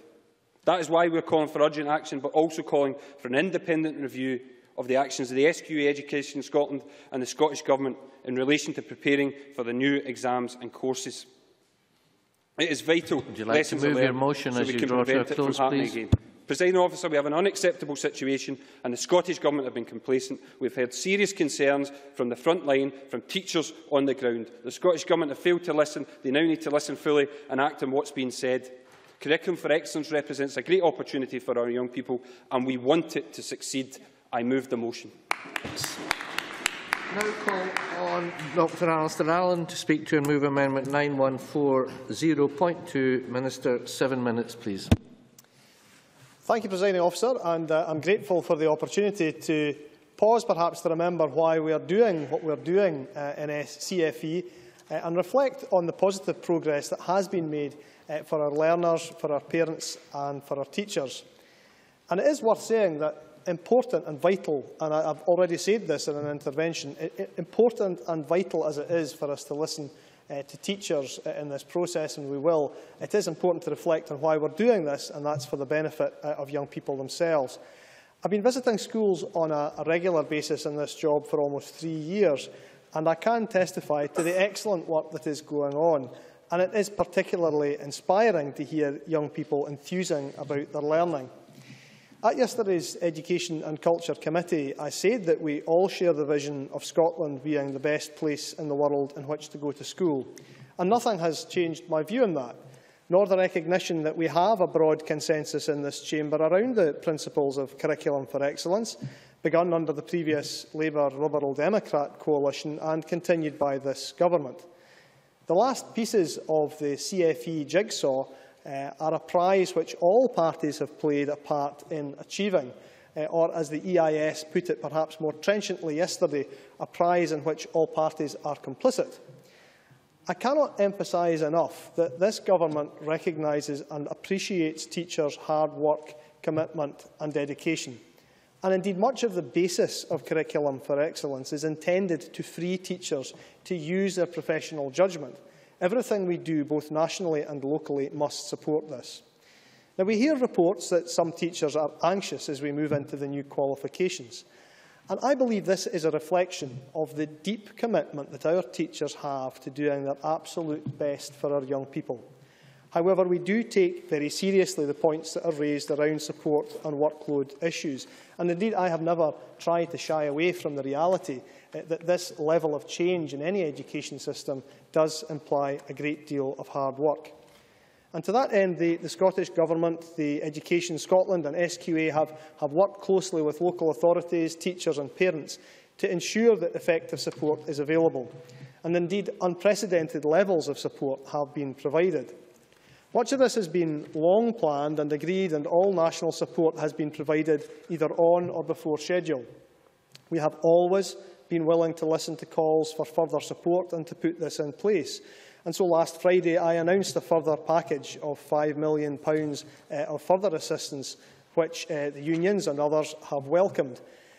But I do have to, however, take issue with Mr Bibby's assertion that this is somehow the first meaningful response by the government to what teachers have been telling us. Indeed, in total since 2012, we have provided over £10 million of additional funding, 3 extra in-service days, including a further day for hire in 2014-15, full course materials for each of the 95 National 4 and 5 courses, higher materials by April this year, subject-specific and other events for thousands of teachers, indeed. Pupils, parents and teachers all need to feel confident before exams take place.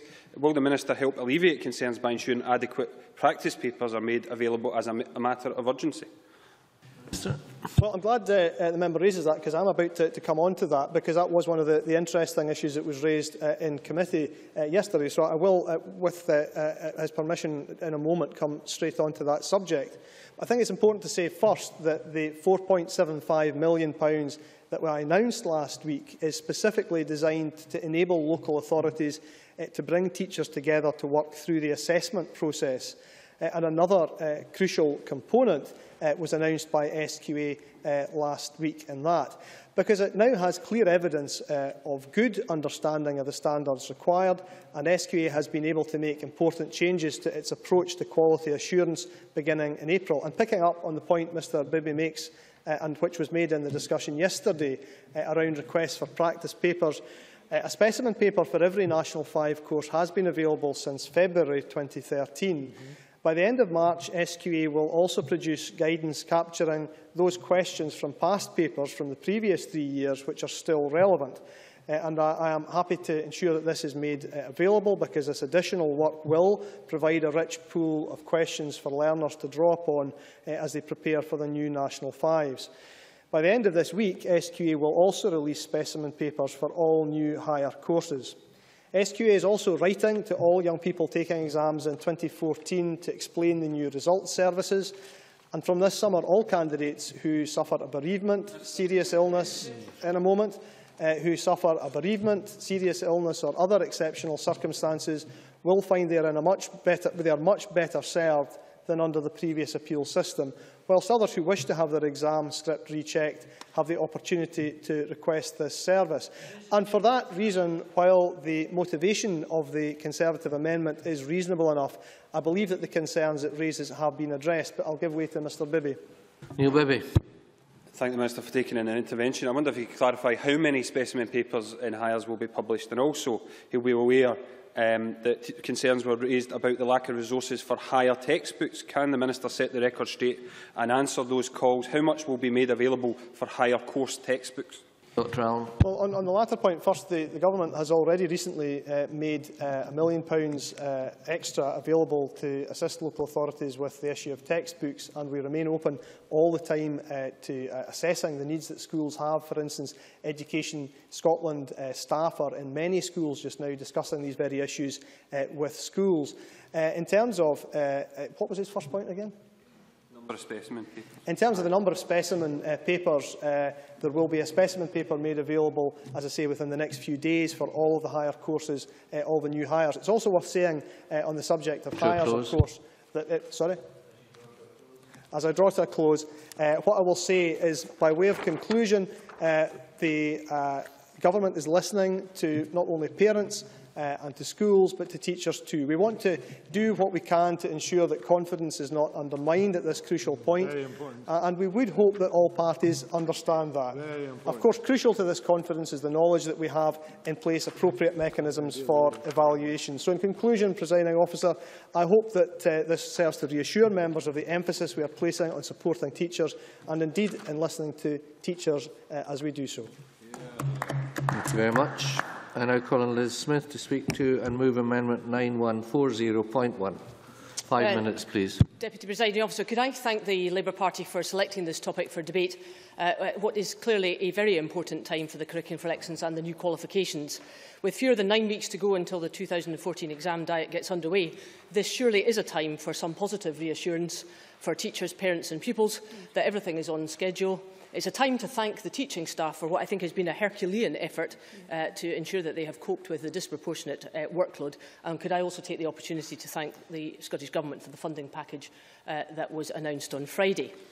Notwithstanding that help, I think yesterday's Education Committee meeting proved that there are some key problems remaining, several of which I don't actually think can be addressed necessarily by funding.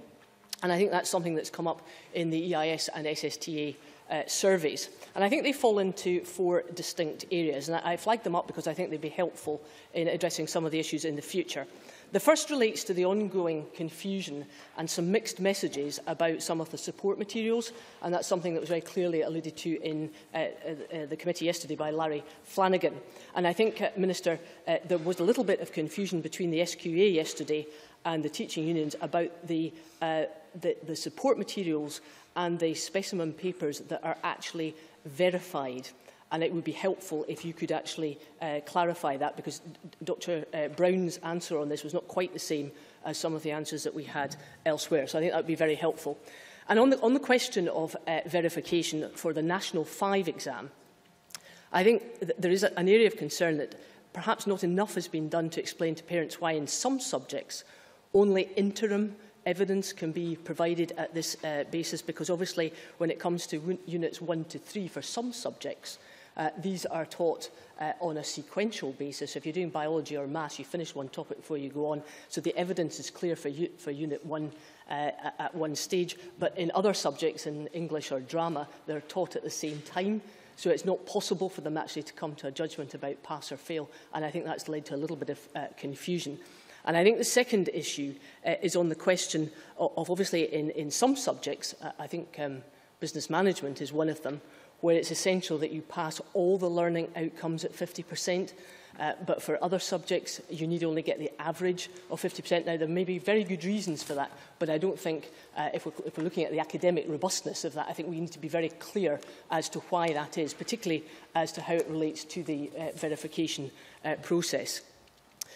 Thirdly, I think we have to be very mindful of the tensions that have obviously arisen, as you rightly point out. This is a time where, you know, because of the nature of the cultural change in Curriculum for Excellence, which is very substantial, it was inevitable that we were going to have some teething problems. I don't think anybody would take anything away from that. But I think, again, what came through very loud and clear at yesterday's Education Committee is that as planning for the articulation, I should say, between the national exams and the new higher, and also, most importantly, the advanced higher, which will actually not run alongside for an extra year. I think it's essential that that planning is done now, and I think there are some issues about the workload on top of everything else that people have been asked to look at. So I think there's some real concerns there, which obviously has an impact on what will happen for the future development work for higher and advanced higher. Now, could I deal with the post-results service? I'm somebody who firmly believes that it's absolutely right that there is a reform. I don't think the former old appeal system was working well. There were too many appeals, and when it came to a situation where I think most teachers called it an automatic appeal, I don't think that was right. So I'm very much in favour of the changes. I also welcome the move that there will be scope for altering marks in both directions, because I think that gives more integrity. However, the Courier newspaper a couple of weeks ago did raise what I think is quite an important issue, and which I think parents would like to have clarified. They asked Perth and Kinross Council, Fife Council and also Stirling Council for whether the bill for an unsuccessful appeal would fall on the individual school, or whether it would be captured in the budget from that education department of the relevant authority. Minister, I asked you about that education questions last week. You weren't able to quite clarify it. We didn't get a clarification yesterday in its entirety, but I do think it matters just to have that, because it's very important that there is no disincentive for any school to be in a situation where... The member's concluding. Very briefly, Cabinet Secretary. Can I just make it clear that the SQA has made it clear that local authorities take the ultimate responsibility, but I want to thank the member for raising it the way she's raising it. Her amendment is helpful. I wish we could have accepted it to our amendment. We will look at this and come back to the member very quickly indeed. Liz Smith, and you must conclude. I appreciate that very much, Cabinet Secretary. It is an issue that's worrying parents. Can I just finish on the point that I do agree with Labour that at the end of this process, post-appeals or the whole setup, I do think it would be very helpful to have a firm review, and if you can commit to that, I'm afraid you really must finish. We will support that. I move the amendment in my own name. Thank you very much. We're very tight for time. I call George Adam to be followed by Jenny Mara. Speeches of 4 minutes, please. Thank you, Presiding Officer. Firstly, can I say and agree with the Minister Alistair Allen that the most important people involved in this whole process are the young people who are currently in schools throughout Scotland at the moment, going through the actual process. And at the moment, 6 weeks to go, and they believe that things are moving forward in the right way. You know, when we set out on this road in 2002, everyone in this chamber believed that this new radical way of delivering education for 8-year-olds to 18-year-olds was the way forward. And we all agreed throughout time that this is how we are going to move things forward. And it would be difficult. There would be challenges along the way. The Scottish Government, for their side, have been open and listened to all the professionals and teachers and unions involved in the process. And I think some of the things the Minister brought up today actually give you an example of that.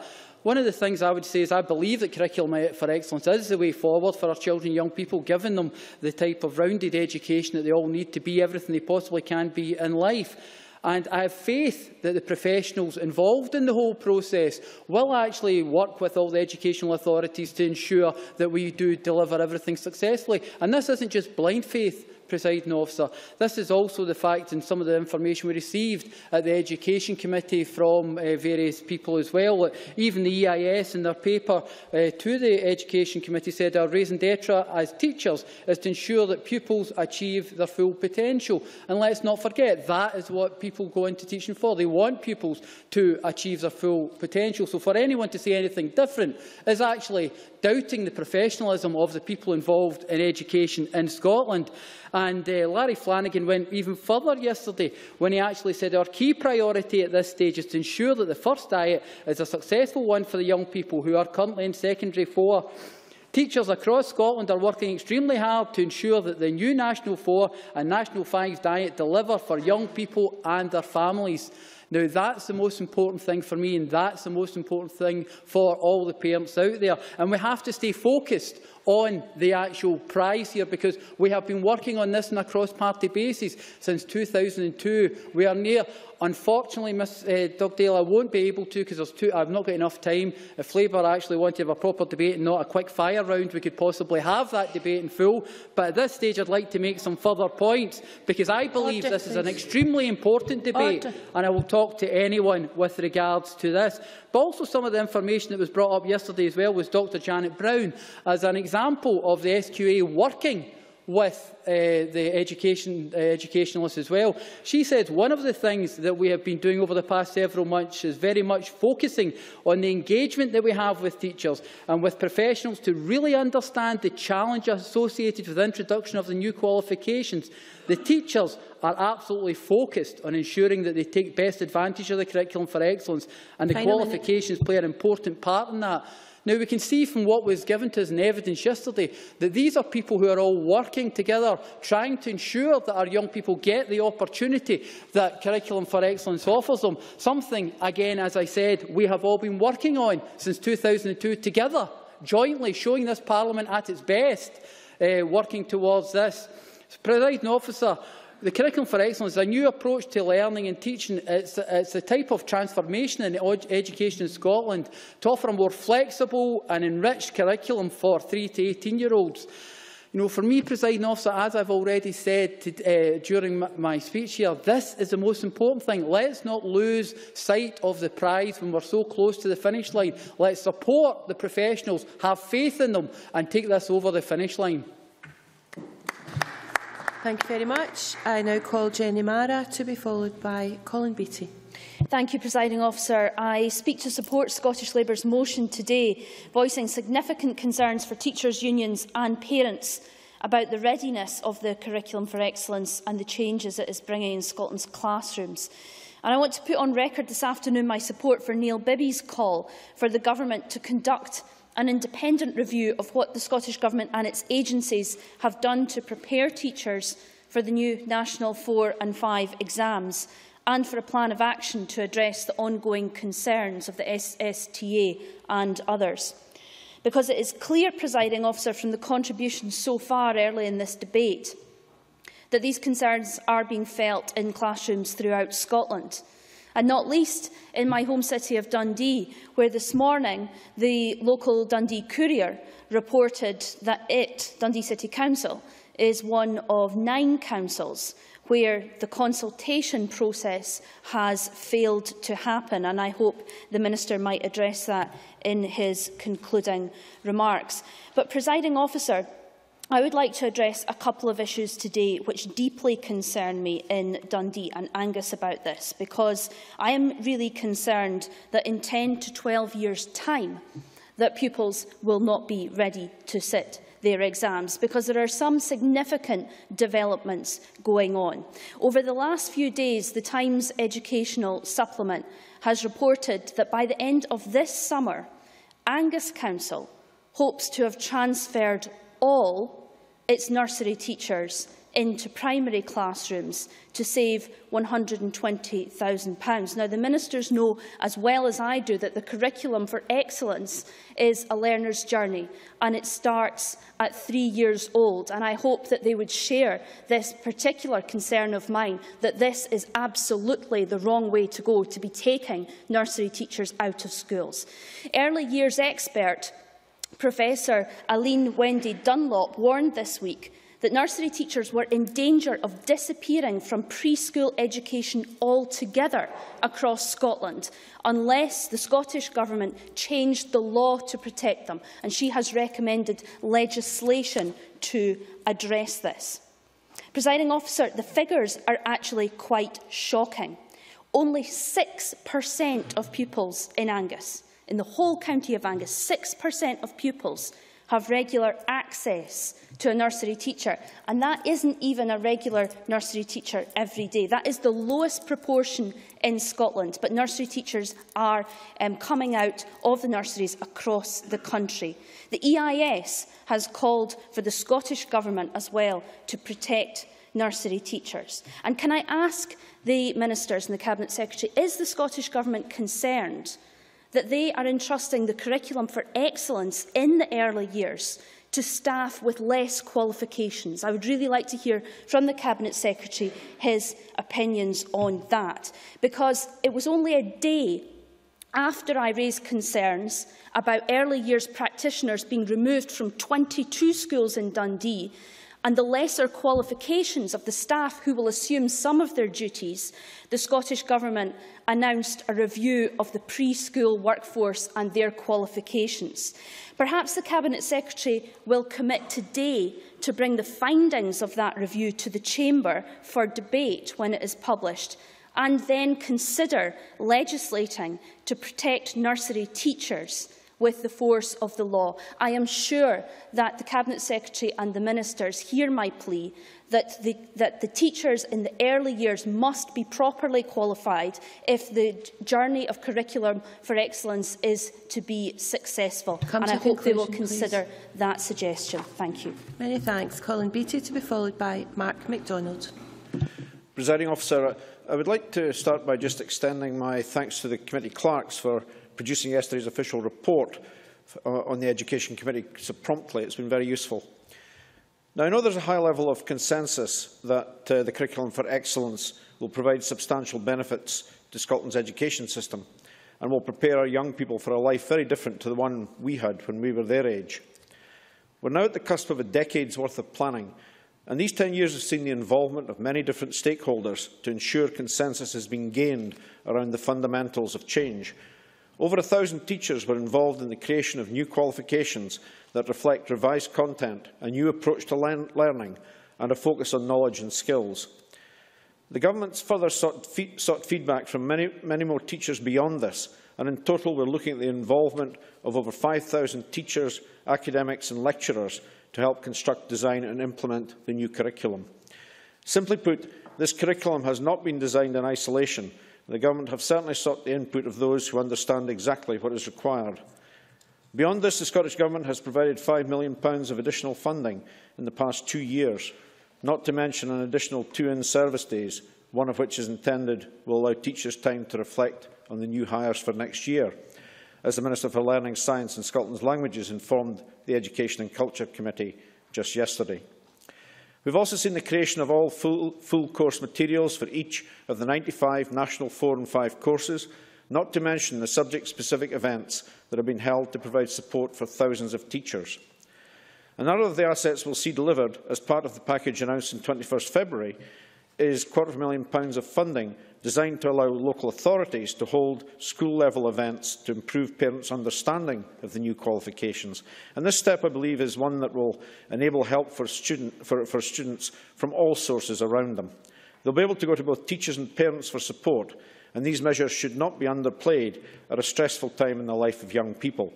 Indeed, Ian Ellis, the chair of the National Parent Forum of Scotland, welcomed additional support and said the package showed the continued commitment of Scottish Government to listening to parents and teachers and to ensure that everything possible is put in place to help our young people taking the new qualifications as well as they possibly can. And I understand the concerns of my Labour colleagues in the committee regarding the readiness and preparation of the new national 4 and 5 examinations and the introduction of the new hires. The Scottish Government's 21 February announcement of £5 million package of support may well allay some of these fears. The vast bulk of this package will allow local authorities to fund more time for the involvement of teachers and schools in the delivery of the new qualifications. As a matter of fact, the surveys quoted in the motion were conducted prior to the package's announcement, and I would hope the responses would be very much more positive if the same surveys were carried out today. I would like to take issue with the description of the £5 million package as being somewhat belated. As I mentioned previously, the Curriculum for Excellence has been created over the past 10 years and has taken input from a vast range of professionals and stakeholders. The timescales and plans that we are working to now have been in place for the past 4 years, and the package itself is a response to feedback from young people, the teaching profession and the wider educational community. It is important to remember that this whole process is intended to be ongoing and will continue to take on board thoughts and opinion as we progress. Last Friday's announcement reflects this mindset. Further to this, we can see that Education Scotland has already produced all professional-focused papers and web-based course materials for the National 4 and 5 courses, and there is a learning and teaching advice available for all units in National 1 and National 2 courses. Presiding Officer, I am sure my colleagues in the Chamber would agree with me that Scotland has, to quote the Minister for Learning, an exceptional teaching profession in Scotland that cares deeply about the best outcomes for its young people. You must conclude, please. Overall, Curriculum for Excellence provides the vehicle to ensure our teaching profession has the opportunity to fully develop the potential of our young people. Thank you very much. And I now call Mark MacDonald to be followed by Alex Riley. Thank you very much, Presiding Officer. I agree with other members that this is a very important issue, obviously critical to the future for Scotland's young people. I'm not a member of the Education Committee, so I was not privy to the discussion yesterday, but I would like to put on record my gratitude to the clerks of that committee and the official report for hurrying out the official report so quickly in order to allow those of us who were not at the committee and not privy to the discussions to at least be able to get a flavour of them by looking at the official report. But like all members, there are a number of secondary schools in my constituency, and I'm in regular dialogue and discussion with those schools, whether it be with the teachers, the pupils and the parents at those schools. And to date, I've not had any concerns raised with me regarding the readiness for the qualifications at the schools that are located within the Donside constituency. I did, when I was a regional MSP, have some concerns raised with me in 2011-2012, but this was a product of approach being taken by 1 or 2 individual secondary schools rather than a wider issue affecting the Curriculum for Excellence approach being taken across the country. Now, I understand that whenever a member stands up and says they've not heard concerns or they've not had concerns expressed to them, they can be accused of being complacent in their approach to the issue. This is not complacency. I feel like sometimes, unless you are wearing a sandwich board with the end is nigh written across it, you can be targeted for complacency. I'm not complacent in any way, shape or form, and I don't think the Scottish Government is being complacent either. Obviously, the Government's approach wants to see every young person achieve the best they can and to work with and listen to teachers, unions and parents. And I think that dialogue has been ongoing for quite some considerable time. It started I'm sorry, I only have 4 minutes, Ms Dugdale. It started back in 2002 when the previous Labour Liberal executive were involved in the beginnings of Curriculum for Excellence and has continued all the way through. And like any change in qualifications that take place, speaking to those who were around in the education system at the time that the changes took place from O grades to standard grades, there were concerns and there were predictions that things would not work in terms of the transition that took place then, yet when it did take place, the transition took place and worked effectively. Now, that's not to say that you simply assume that that will happen, but I think if we look at the interventions that the Scottish Government have been making, we can see quite clearly that they have been acting upon concerns. And in terms of the belatedness that has been referred to around the funding that the Scottish Government has provided, I mean, that funding had to be provided on the back of feedback that was received from the professionals, from the teachers, following the undertaking of live assessments. And so that funding followed that experience. But there has been funding, as the Minister identified, provided throughout the process in order to assist. But I think Liz Smith was correct in her point as well, and I think a very constructive point, that it's not always about the money that you allocate. There is also a cultural aspect, a mindset aspect that needs to be addressed, as well as simply putting money towards a situation. So while the money from the Scottish Government is absolutely critical and welcome, I recognise the point that Liz Smith has made, and I'm sure the Government will have taken on board the constructive suggestions she has made. We also have to remember that, and reading through yesterday's discussions at committee, there is an important role for local authorities to play in this as well. So as well as the Scottish Government fulfilling its end of the bargain, we have to ensure that there is work taking place across the board, and that will include working with local authorities and ensuring that they are fulfilling their end of the bargain to ensure that this process works effectively, and I'm confident that it will. Thank you very much. I now call Alex Rowley to be followed by Claire Adamson. Thank you, Presiding Officer. Could I begin by thanking Neil Bibby for bringing this motion forward today? I think it is important that teachers, parents, pupils across Scotland know that there is concern in this Parliament for the types of issues that they are raising and the concerns that they are raising, and that we are taking those issues seriously. So I welcome the debate and the discussion that is taking place today. It was said earlier by Colin Beattie that 10 years in the planning, and I agree that there has been a lot of planning, but that's why it's even more important that when we reach the stages where we're talking about the implementation of Curriculum for Excellence, and we know that there are major concerns being flagged up to us and major issues being flagged up to us, that we take those issues seriously. I also welcomed the announcement by the Minister of the additional £5 million that was being put in for Curriculum for Excellence, and I think that shows that the Scottish Government are acknowledging that there are issues out there and there are issues that need to be tackled. In terms of that investment, Fife Council earlier this month announced £400,000 specifically to Fife, and they did so after receiving representations from teachers' unions, from teachers, from parents and from pupils about some of the concerns that was there, specifically around the new hire. And Cabinet Secretary. I just repeat what I said to the member privately, but I think I should put on record. I very much welcome that contribution from Fife Council, and I think the partnership work between Fife Council at official level, Education Scotland and SQA is very important, and this will very much help delivery, and I think it's a great thing. Alex Rowley. Yep, thank you for that. And that point in terms of the monies therefore that have been put in is welcomed. I note that the monies that have come in, £4.75 million, will be distributed through the normal means, which for Fife will be about £330,000. And again, that will be very much welcome and how that's to be spent. But there hasn't been any monies that's come forward there for materials and for books. And when Fife did the survey of the schools and looked at what the issues were, one of those issues were certainly for the allocation of books. And one of the proposals that was brought forward for the administration to consider was the allocation of £225,000 to be allocated to resources for the new curriculum in every secondary school. That's 17 in Fife. And basically that this would allow at least 3 departments in each secondary school to purchase textbooks for their children.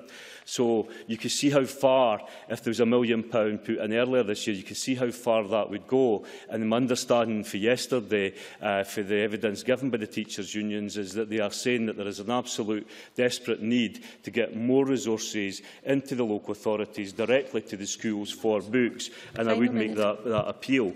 In terms of the question of the hire itself and how many children, as the Cabinet Secretary put it, how many pupils will not be taking the new hire when it comes on. I mean, nobody could answer that question at this stage, because if you take the advice that was given to Fife Council in terms of the SQA and the support there, what they said was there have been and continue to be many challenges with the quality and quantity of the information coming from the SQA.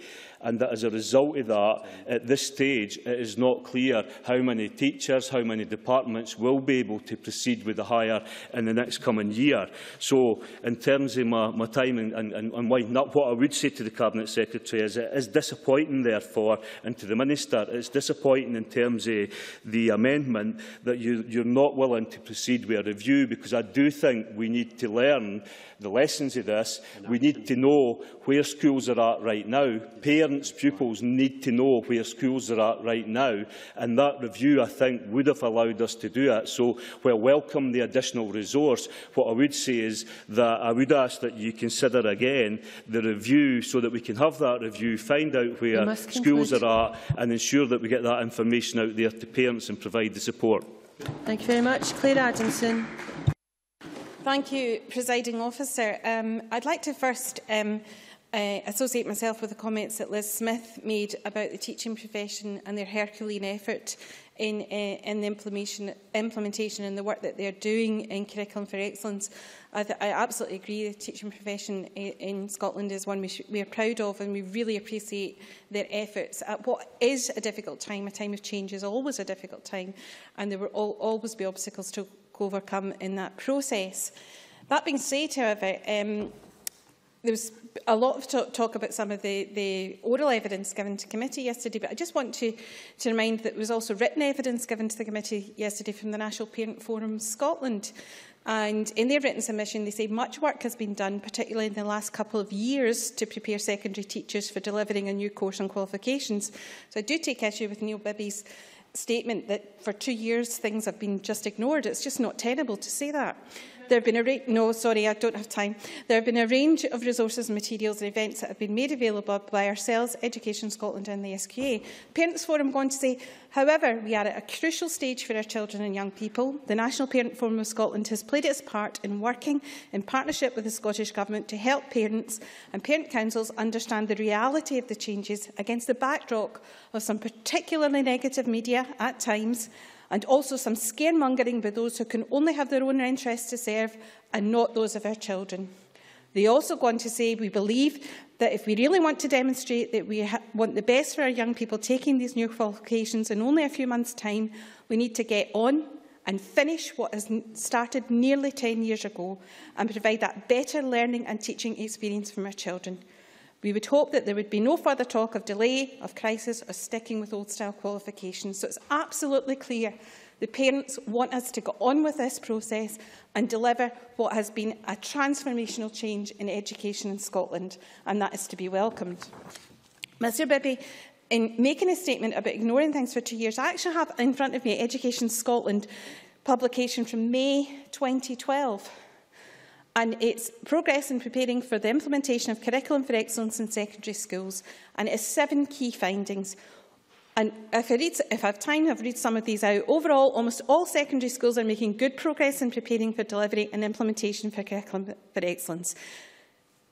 Finding 2, there is clear understanding that the next 2 years are a period of which schools and curriculum planning and structures will evolve progressively. No, I can't, I don't have time. Number 3, schools are engaging well with a range of key stakeholders in developing curriculum plans and structures.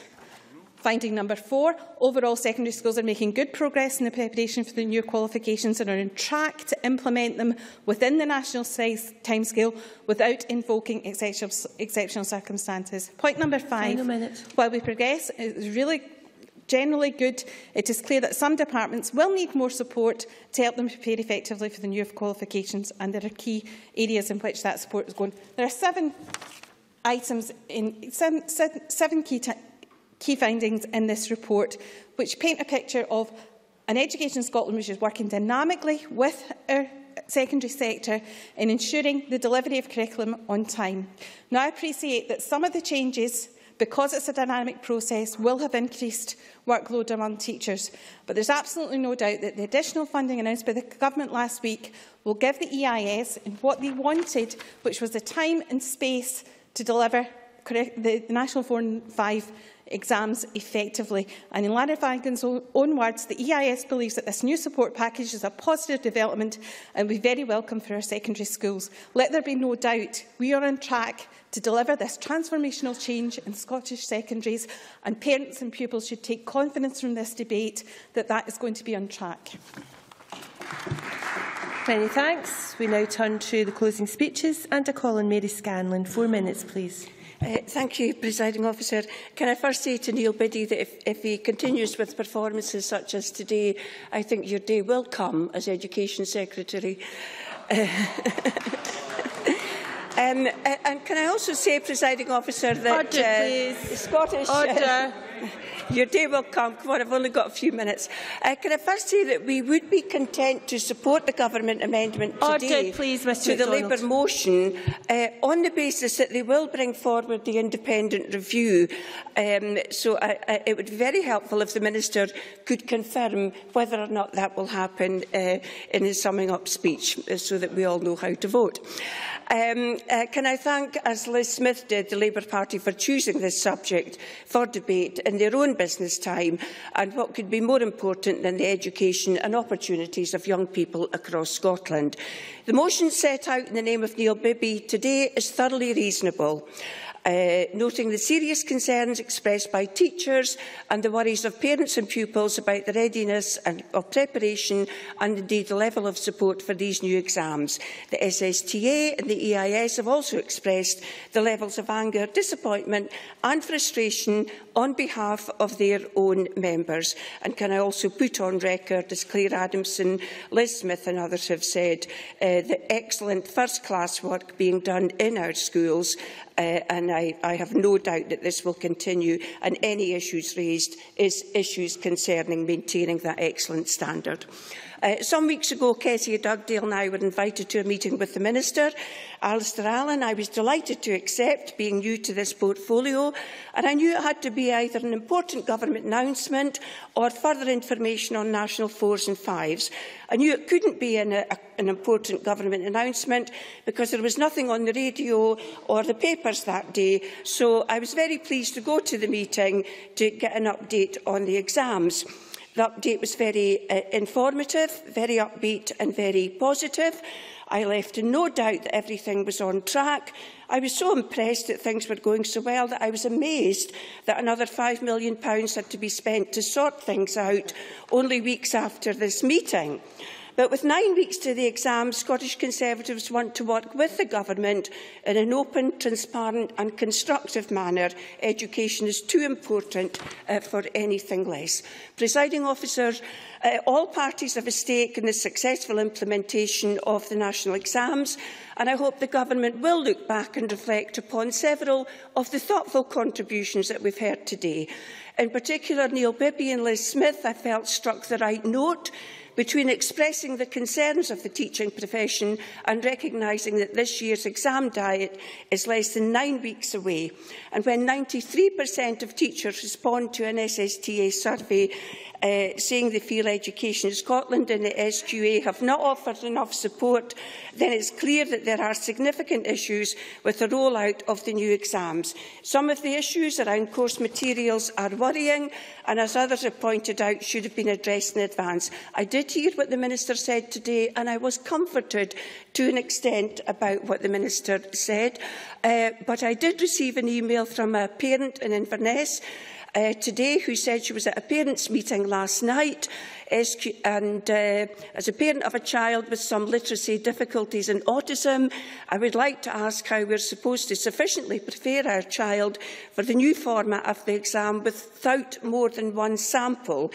And I quote, I feel my son is being discriminated against, that his outcome in this year's exam will be less favourable because he's not had the opportunity to practice how to answer any kinds of questions without being asked when his autism makes it difficult.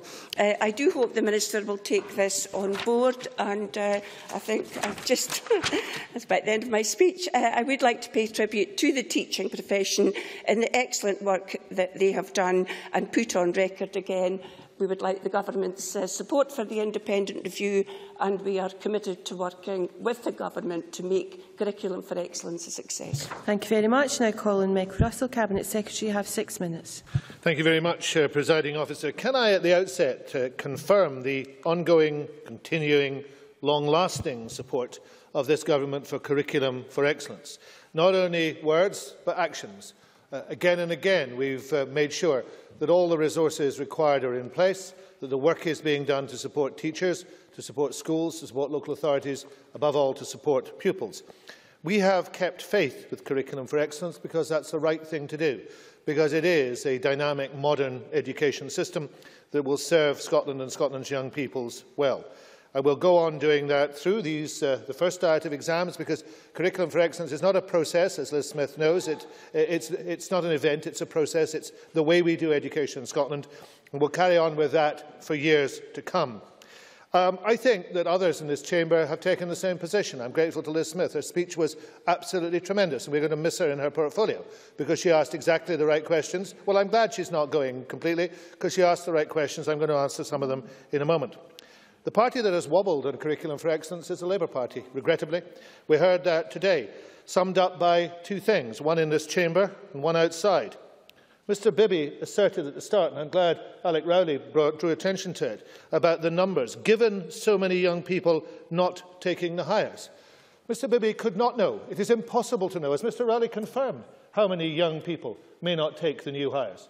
The offer to have an openness about moving forward, because there was always going to be dual running of the hires, given the situation in S5 and S6, was exactly the right thing to do. It was warmly welcomed. It was a thing that needed to happen. And yet that thing has then been traduced by Mr Bibby today into a political excuse to attack the government. Mr Bibby can't know this. Nobody can know, but he asserted he knew. That is not the action of somebody who supports Curriculum for Excellence.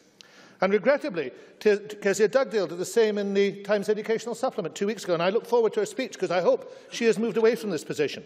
And I quote her, "The spectre of the infamous Millennium Exams debacle is hanging over the introduction of the new national qualifications, Shadow Education Secretary Kezia Dugdale has suggested." And she went on to say that the first students to sit the exams were being treated like a generation of guinea pigs. That was a most unfortunate thing to say. It could not have come from somebody who supports Scotland's young people and their process through these exciting, these positive, these really important sets of exams. What it was making use, again, of Scotland's young people for political purposes, and I just deplore that. Attacking staff, attacking Curriculum for Excellence. No, I'm not taking an intervention, Mr McIntyre. Oh, I'll take it from Mr Bibby. Neil Bibby. I listed over 30 complaints raised by SSTA and EIS this week. The Cabinet Secretary spent 3 minutes attacking the Labour Party. When's he going to start responding to the issues that have been raised? Well, Mr Bibby, I started responding to those the day I came into office 4 years and 3 months ago.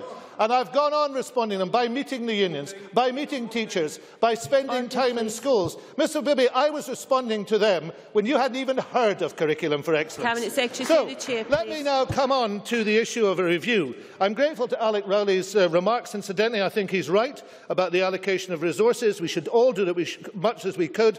And I also respond to Jenny Mara's point by saying that the government has already announced a review into the teaching and nursery workforce. The mix of qualifications is what works well. We know that, and we will have union input to that so that we can take it forward. Ms Mara looks sceptical. That's because I'm trying to do something positive. Labour hates the SNP doing things that are positive.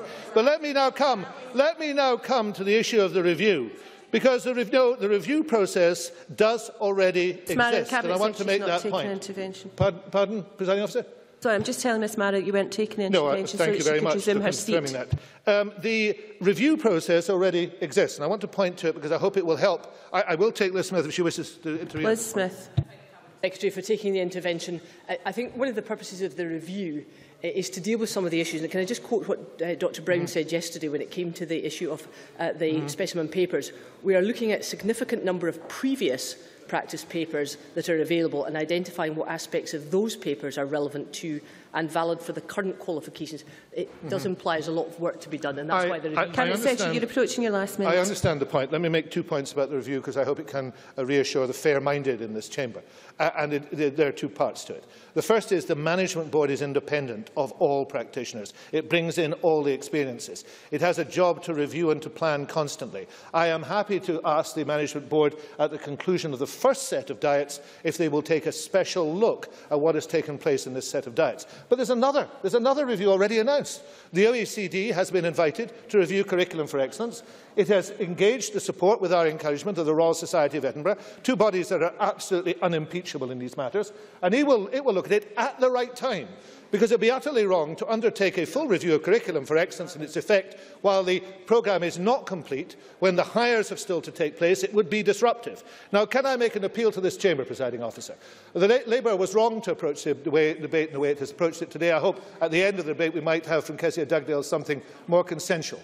Then let us move forward united to support Scotland's young people as they go forward. We will support the teachers every inch of the way. We will do even more if we have to do it. We will listen to teachers as we always do. We will listen to pupils. We will work with schools. That's what we should all be doing. What we should not be doing is trying to make political use of Scotland's young people in order to attack this government. That is disgraceful. I do hope Mr Bibby's contribution was an aberration, and that Kezia Dugdale will rise into the position to which I have to say Mary Scanlon was wanting to welcome Mr Bibby into the position of somebody who might one day hold this office. Thank you. I now call on Kezia Dugdale to wind up the debate. 8 minutes, please. Thank you, Presiding Officer. I think until the Cabinet Secretary stood up, we did have quite a constructive debate that was into the detail of Curriculum for Excellence and where we are at with the current exam diet. Labour used its business time today to give voice to thousands of parents, pupils and teachers across Scotland who are going through such an anxious and stressful time at the moment. Neil Bibby has already made the point that Labour have brought this issue on several occasions to the Chamber and have been making these points for 2 years now. We do that because we want it to work. We want it to work. And I say give voice to the concerns of parents, pupils and teachers, because much of the contributions from Labour members have been using actual words of others, third-party people, parents, teachers, pupils, anxious about their futures and anxious about the times and the weeks ahead. So I'm going to use some more direct quotes from people in my summing up, Presiding Officer, because I think it's important that we give voice to those concerns. Before I do that, can I commend teachers across the country for the job they are doing just now, under incredible pressure. They're doing it and putting in all these extra hours because they care so deeply about their profession and about their responsibility to the children and young people that they look after. They have devoted their life to it, in fact, which is why when I got this email from a principal teacher of social subjects, I was really quite distressed. Let me read from it. The situation re these new exams is frightening. I have taught for 31 years and I have never known a situation like this. Indeed, I'm thinking of leaving the profession because of the stress and pressure that delivering these new courses will bring. We are at our wits' end. I think that if parents really knew what was going on, there would be a mass revolt. That's the words of a principal teacher of a social subject in a high school yesterday. So SNP backbenchers can say, oh, it's all fixed, we've had reviews, the EIS survey is out of date. This is a principal teacher from yesterday expressing serious concerns about their ability to deliver for pupils in their classroom, quite possibly right now, studying for their exams that are just 6 weeks away. And I thought it was very, very telling, Presiding Officer, that not a single SNP backbencher took an intervention during the course of this debate. And we had a very quiet, tempered tone from the Education Minister at the start, only for Mike Russell to bluster in at the end. And I would say to Mark MacDonald, had he let me in to intervene, I would encourage them to look again at the 5 or 6 different quotes that Neil Bibby read out in his opening speech from teachers concerned about what is happening now.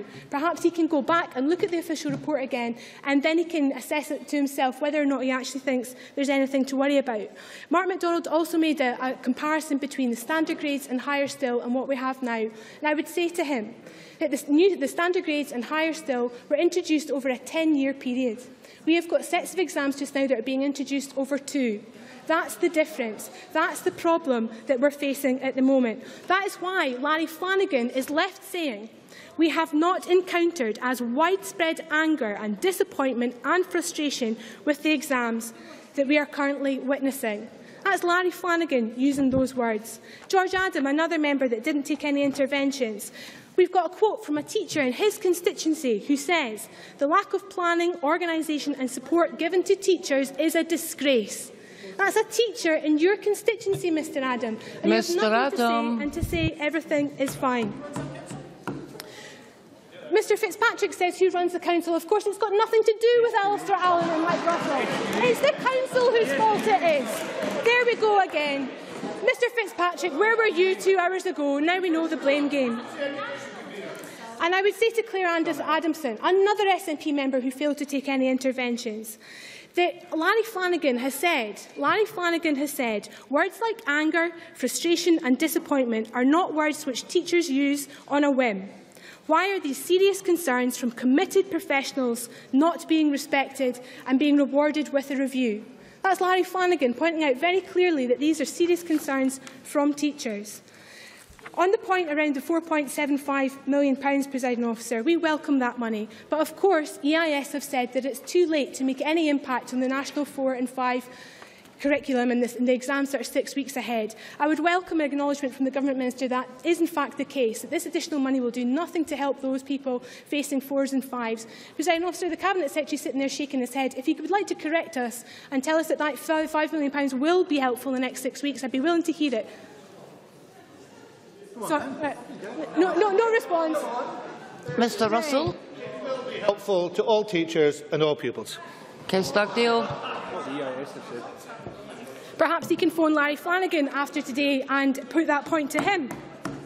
Because Larry Flanagan has recognised that this will do nothing to help National 4s and 5s. Can I ask the Cabinet Secretary again, since he was so interested in putting statistical questions to Mr Bibby, can he tell us how many people are studying National 5 qualifications in our colleges?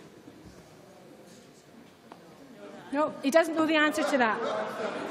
So, Presiding Officer, I phoned the Scottish Qualification Association this afternoon. I phoned College of Scotland to try and get a hold of those figures. And of course, until the end of March, we won't know the full numbers of people sitting National 4s and 5s. However, you get a different story when you phone the colleges, Presiding Officer, because of course the colleges know how many people are studying National 5 qualifications at the moment because they are teaching them. And at Edinburgh College, for example, there are 107 students studying National 5 qualifications. Can you tell me how that additional £5 million will help those students in our colleges? Because everything this government has to say is about supporting local authorities in schools to support pupils studying National 4s and 5s. Yet again, colleges are left in the back seat. Nothing to say to colleges. And on the issue of textbooks, Presiding Officer, we were told that there is £1 million. Yet again, EIS tell us that that £1 million, when you break it down to a per capita basis by school, is not enough money to buy a single classroom, a single set of textbooks for a subject. He shakes his head again, Presiding Officer. These are not my words, but the words of the head of the teaching union telling him there aren't enough textbooks in our classrooms. Presiding Officer, on the SQA website today, there is a front page, there's official SQA past papers. Bullet point number 2, practice on the real thing. This is a message going to pupils just now. When you click on it, practice on the real thing, do you know what you get? You get all the pass papers for all the standard grades and the hires, not a single national 4 or 5 pass paper linked on the front of the SQA website. Yes, Presiding Officer. Yes, Presiding Officer, you can dig around the website and you can eventually get to a past paper, but you need a National 5 in computing to find it.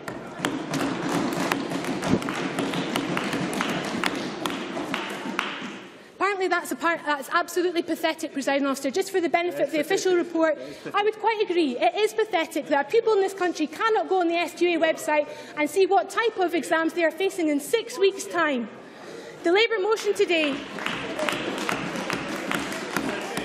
In 30 seconds, Presiding Officer, can I point to the Labour motion? It asks for 2 clear things. An action plan. We believe an action plan could look at the issue around practice papers. It could look at the issue around textbooks. It could avoid the future potential of industrial action, because we have teachers saying now, if we are not prepared for hires, we will have to strike. It also calls for an independent review in 2014, because we need to understand the relationship between SQA, Education Scotland and the Scottish Government. That is absolutely critical.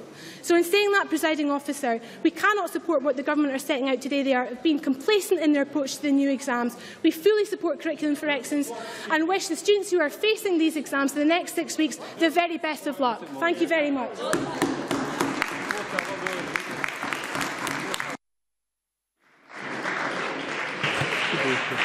Order. That concludes the debate on Scotland's children. We now move to the next item of business, which is consideration of business motion 9145 in the name of Joe Fitzpatrick on behalf of the Parliamentary Bureau setting out a business programme. Any member who wishes to speak against the motion should press the request to speak button now.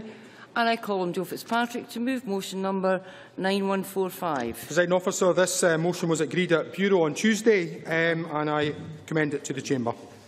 Thank you. No members asked to speak against the motion. Therefore, I now put the question to the Chamber. The question is that motion number 9145, in the name of Joe Fitzpatrick, be agreed to. Are we all agreed? The motion is therefore agreed to. The next item of business is consideration of business motion 9147, in the name of Joe Fitzpatrick, on behalf of the Parliamentary Bureau, setting out a Stage 1 timetable for the Court Reform Scotland Bill. Any member who wishes to speak against the motion should press the request to speak button now. And I call on Joe Fitzpatrick to move motion number 9147. Moved. No member is asked to speak against the motion. Therefore, I now put the question to the Chamber. The question is that motion number 9147, in the name of Joe Fitzpatrick, be agreed to. Are we all agreed? The motion is therefore agreed to. The next item of business is consideration of business motion 9148, in the name of Joe Fitzpatrick, on behalf of the Parliamentary Bureau, setting out a timetable for Stage 2 of the Procurement Reform Scotland Bill. Any member who wishes to speak against the motion should press the request to speak button now. And I call on Joe Fitzpatrick to move motion number 9148. Moved. No members asked to speak against the motion. Therefore, I now put the question to the Chamber. The question is that motion number 9148, in the name of Joe Fitzpatrick, be agreed to. Are we all agreed? The motion is therefore agreed to. The next item of business is consideration of a Parliamentary Bureau motion. I'd ask Joe Fitzpatrick to move motion number 9158 on committee membership. Moved. The question on this motion will be put at decision time, to which we now come. There are 6 questions to be put as a result of today's business. The first question is amendment number 9133.1 in the name of Kenny McCaskill, which seeks to amend motion number 9133 in the name of Graham Pearson on justice, be agreed to. Are we all agreed? No. The Parliament is not agreed. We move to a vote. Members should cast their votes now.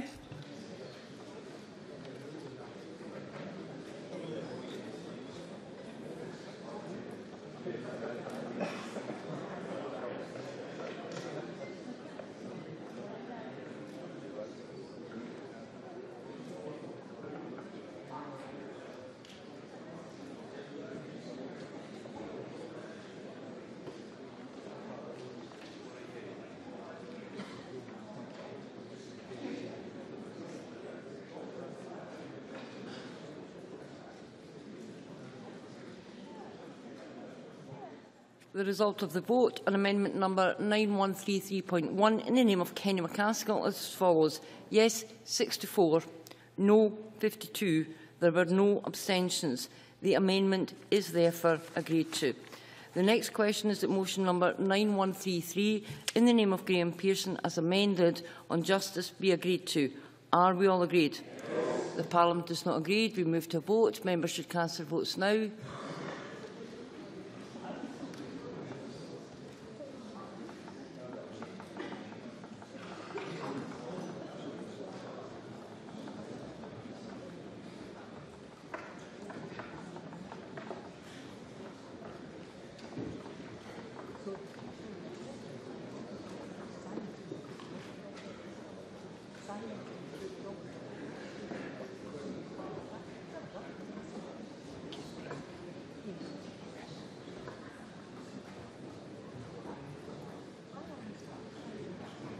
The result of the vote on motion number 9133 in the name of Graham Pearson as amended is as follows.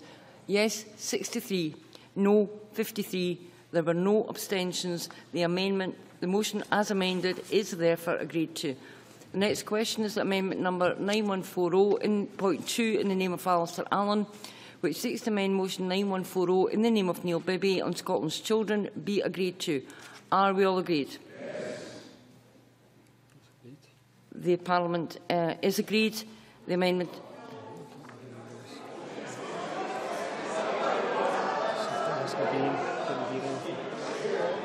Order. Order.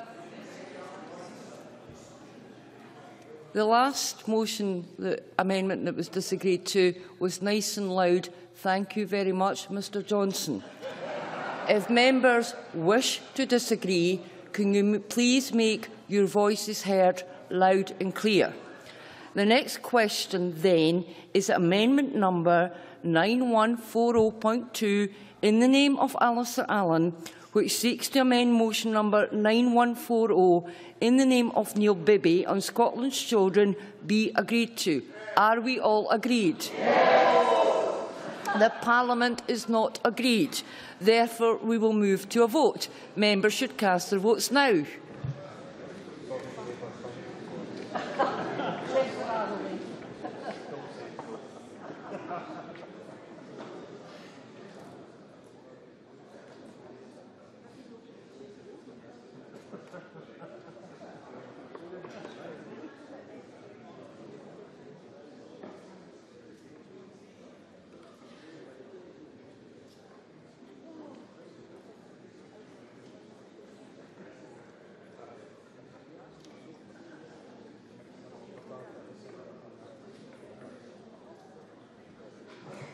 The result of the vote on amendment number 9140.2 in the name of Alistair Allen is as follows. Yes, 83. No, 33. There were no abstentions. The amendment is therefore agreed to. The next question is amendment number 9140.1 in the name of Liz Smith, which seeks to amend motion number 9140 in the name of Neil Bibby on Scotland's children, be agreed to. Are we all agreed? No. The Parliament is not agreed. We move to a vote. Members should cast their votes now.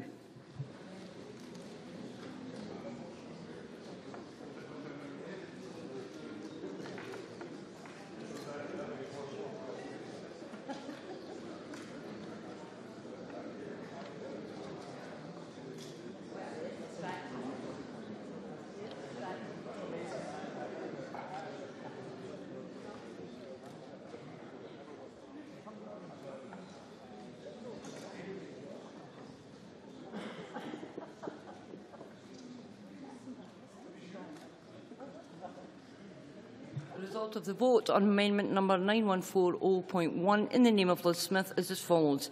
Yes, 48.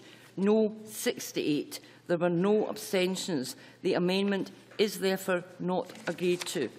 The next question is that motion number 9140 in the name of Neil Bibby as amended on Scotland's children be agreed to. Are we all agreed? Yes. The Parliament is not agreed. We move to a vote. Members should cast their votes now.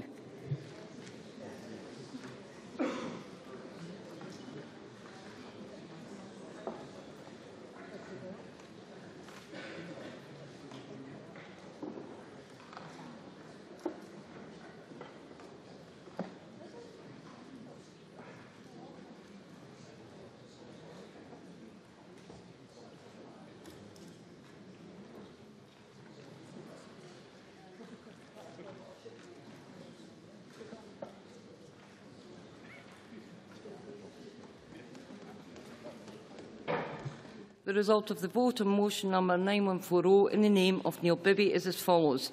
Yes, 84. No, 0. There were 32 abstentions. The motion, as amended, is therefore agreed to. The next question is that motion number 9158 in the name of Joe Fitzpatrick on committee membership be agreed to. Are we all agreed? Yes. The motion is therefore agreed to. That concludes decision time. We now move to members' business. Members who are leaving the chamber should do so quickly and quietly.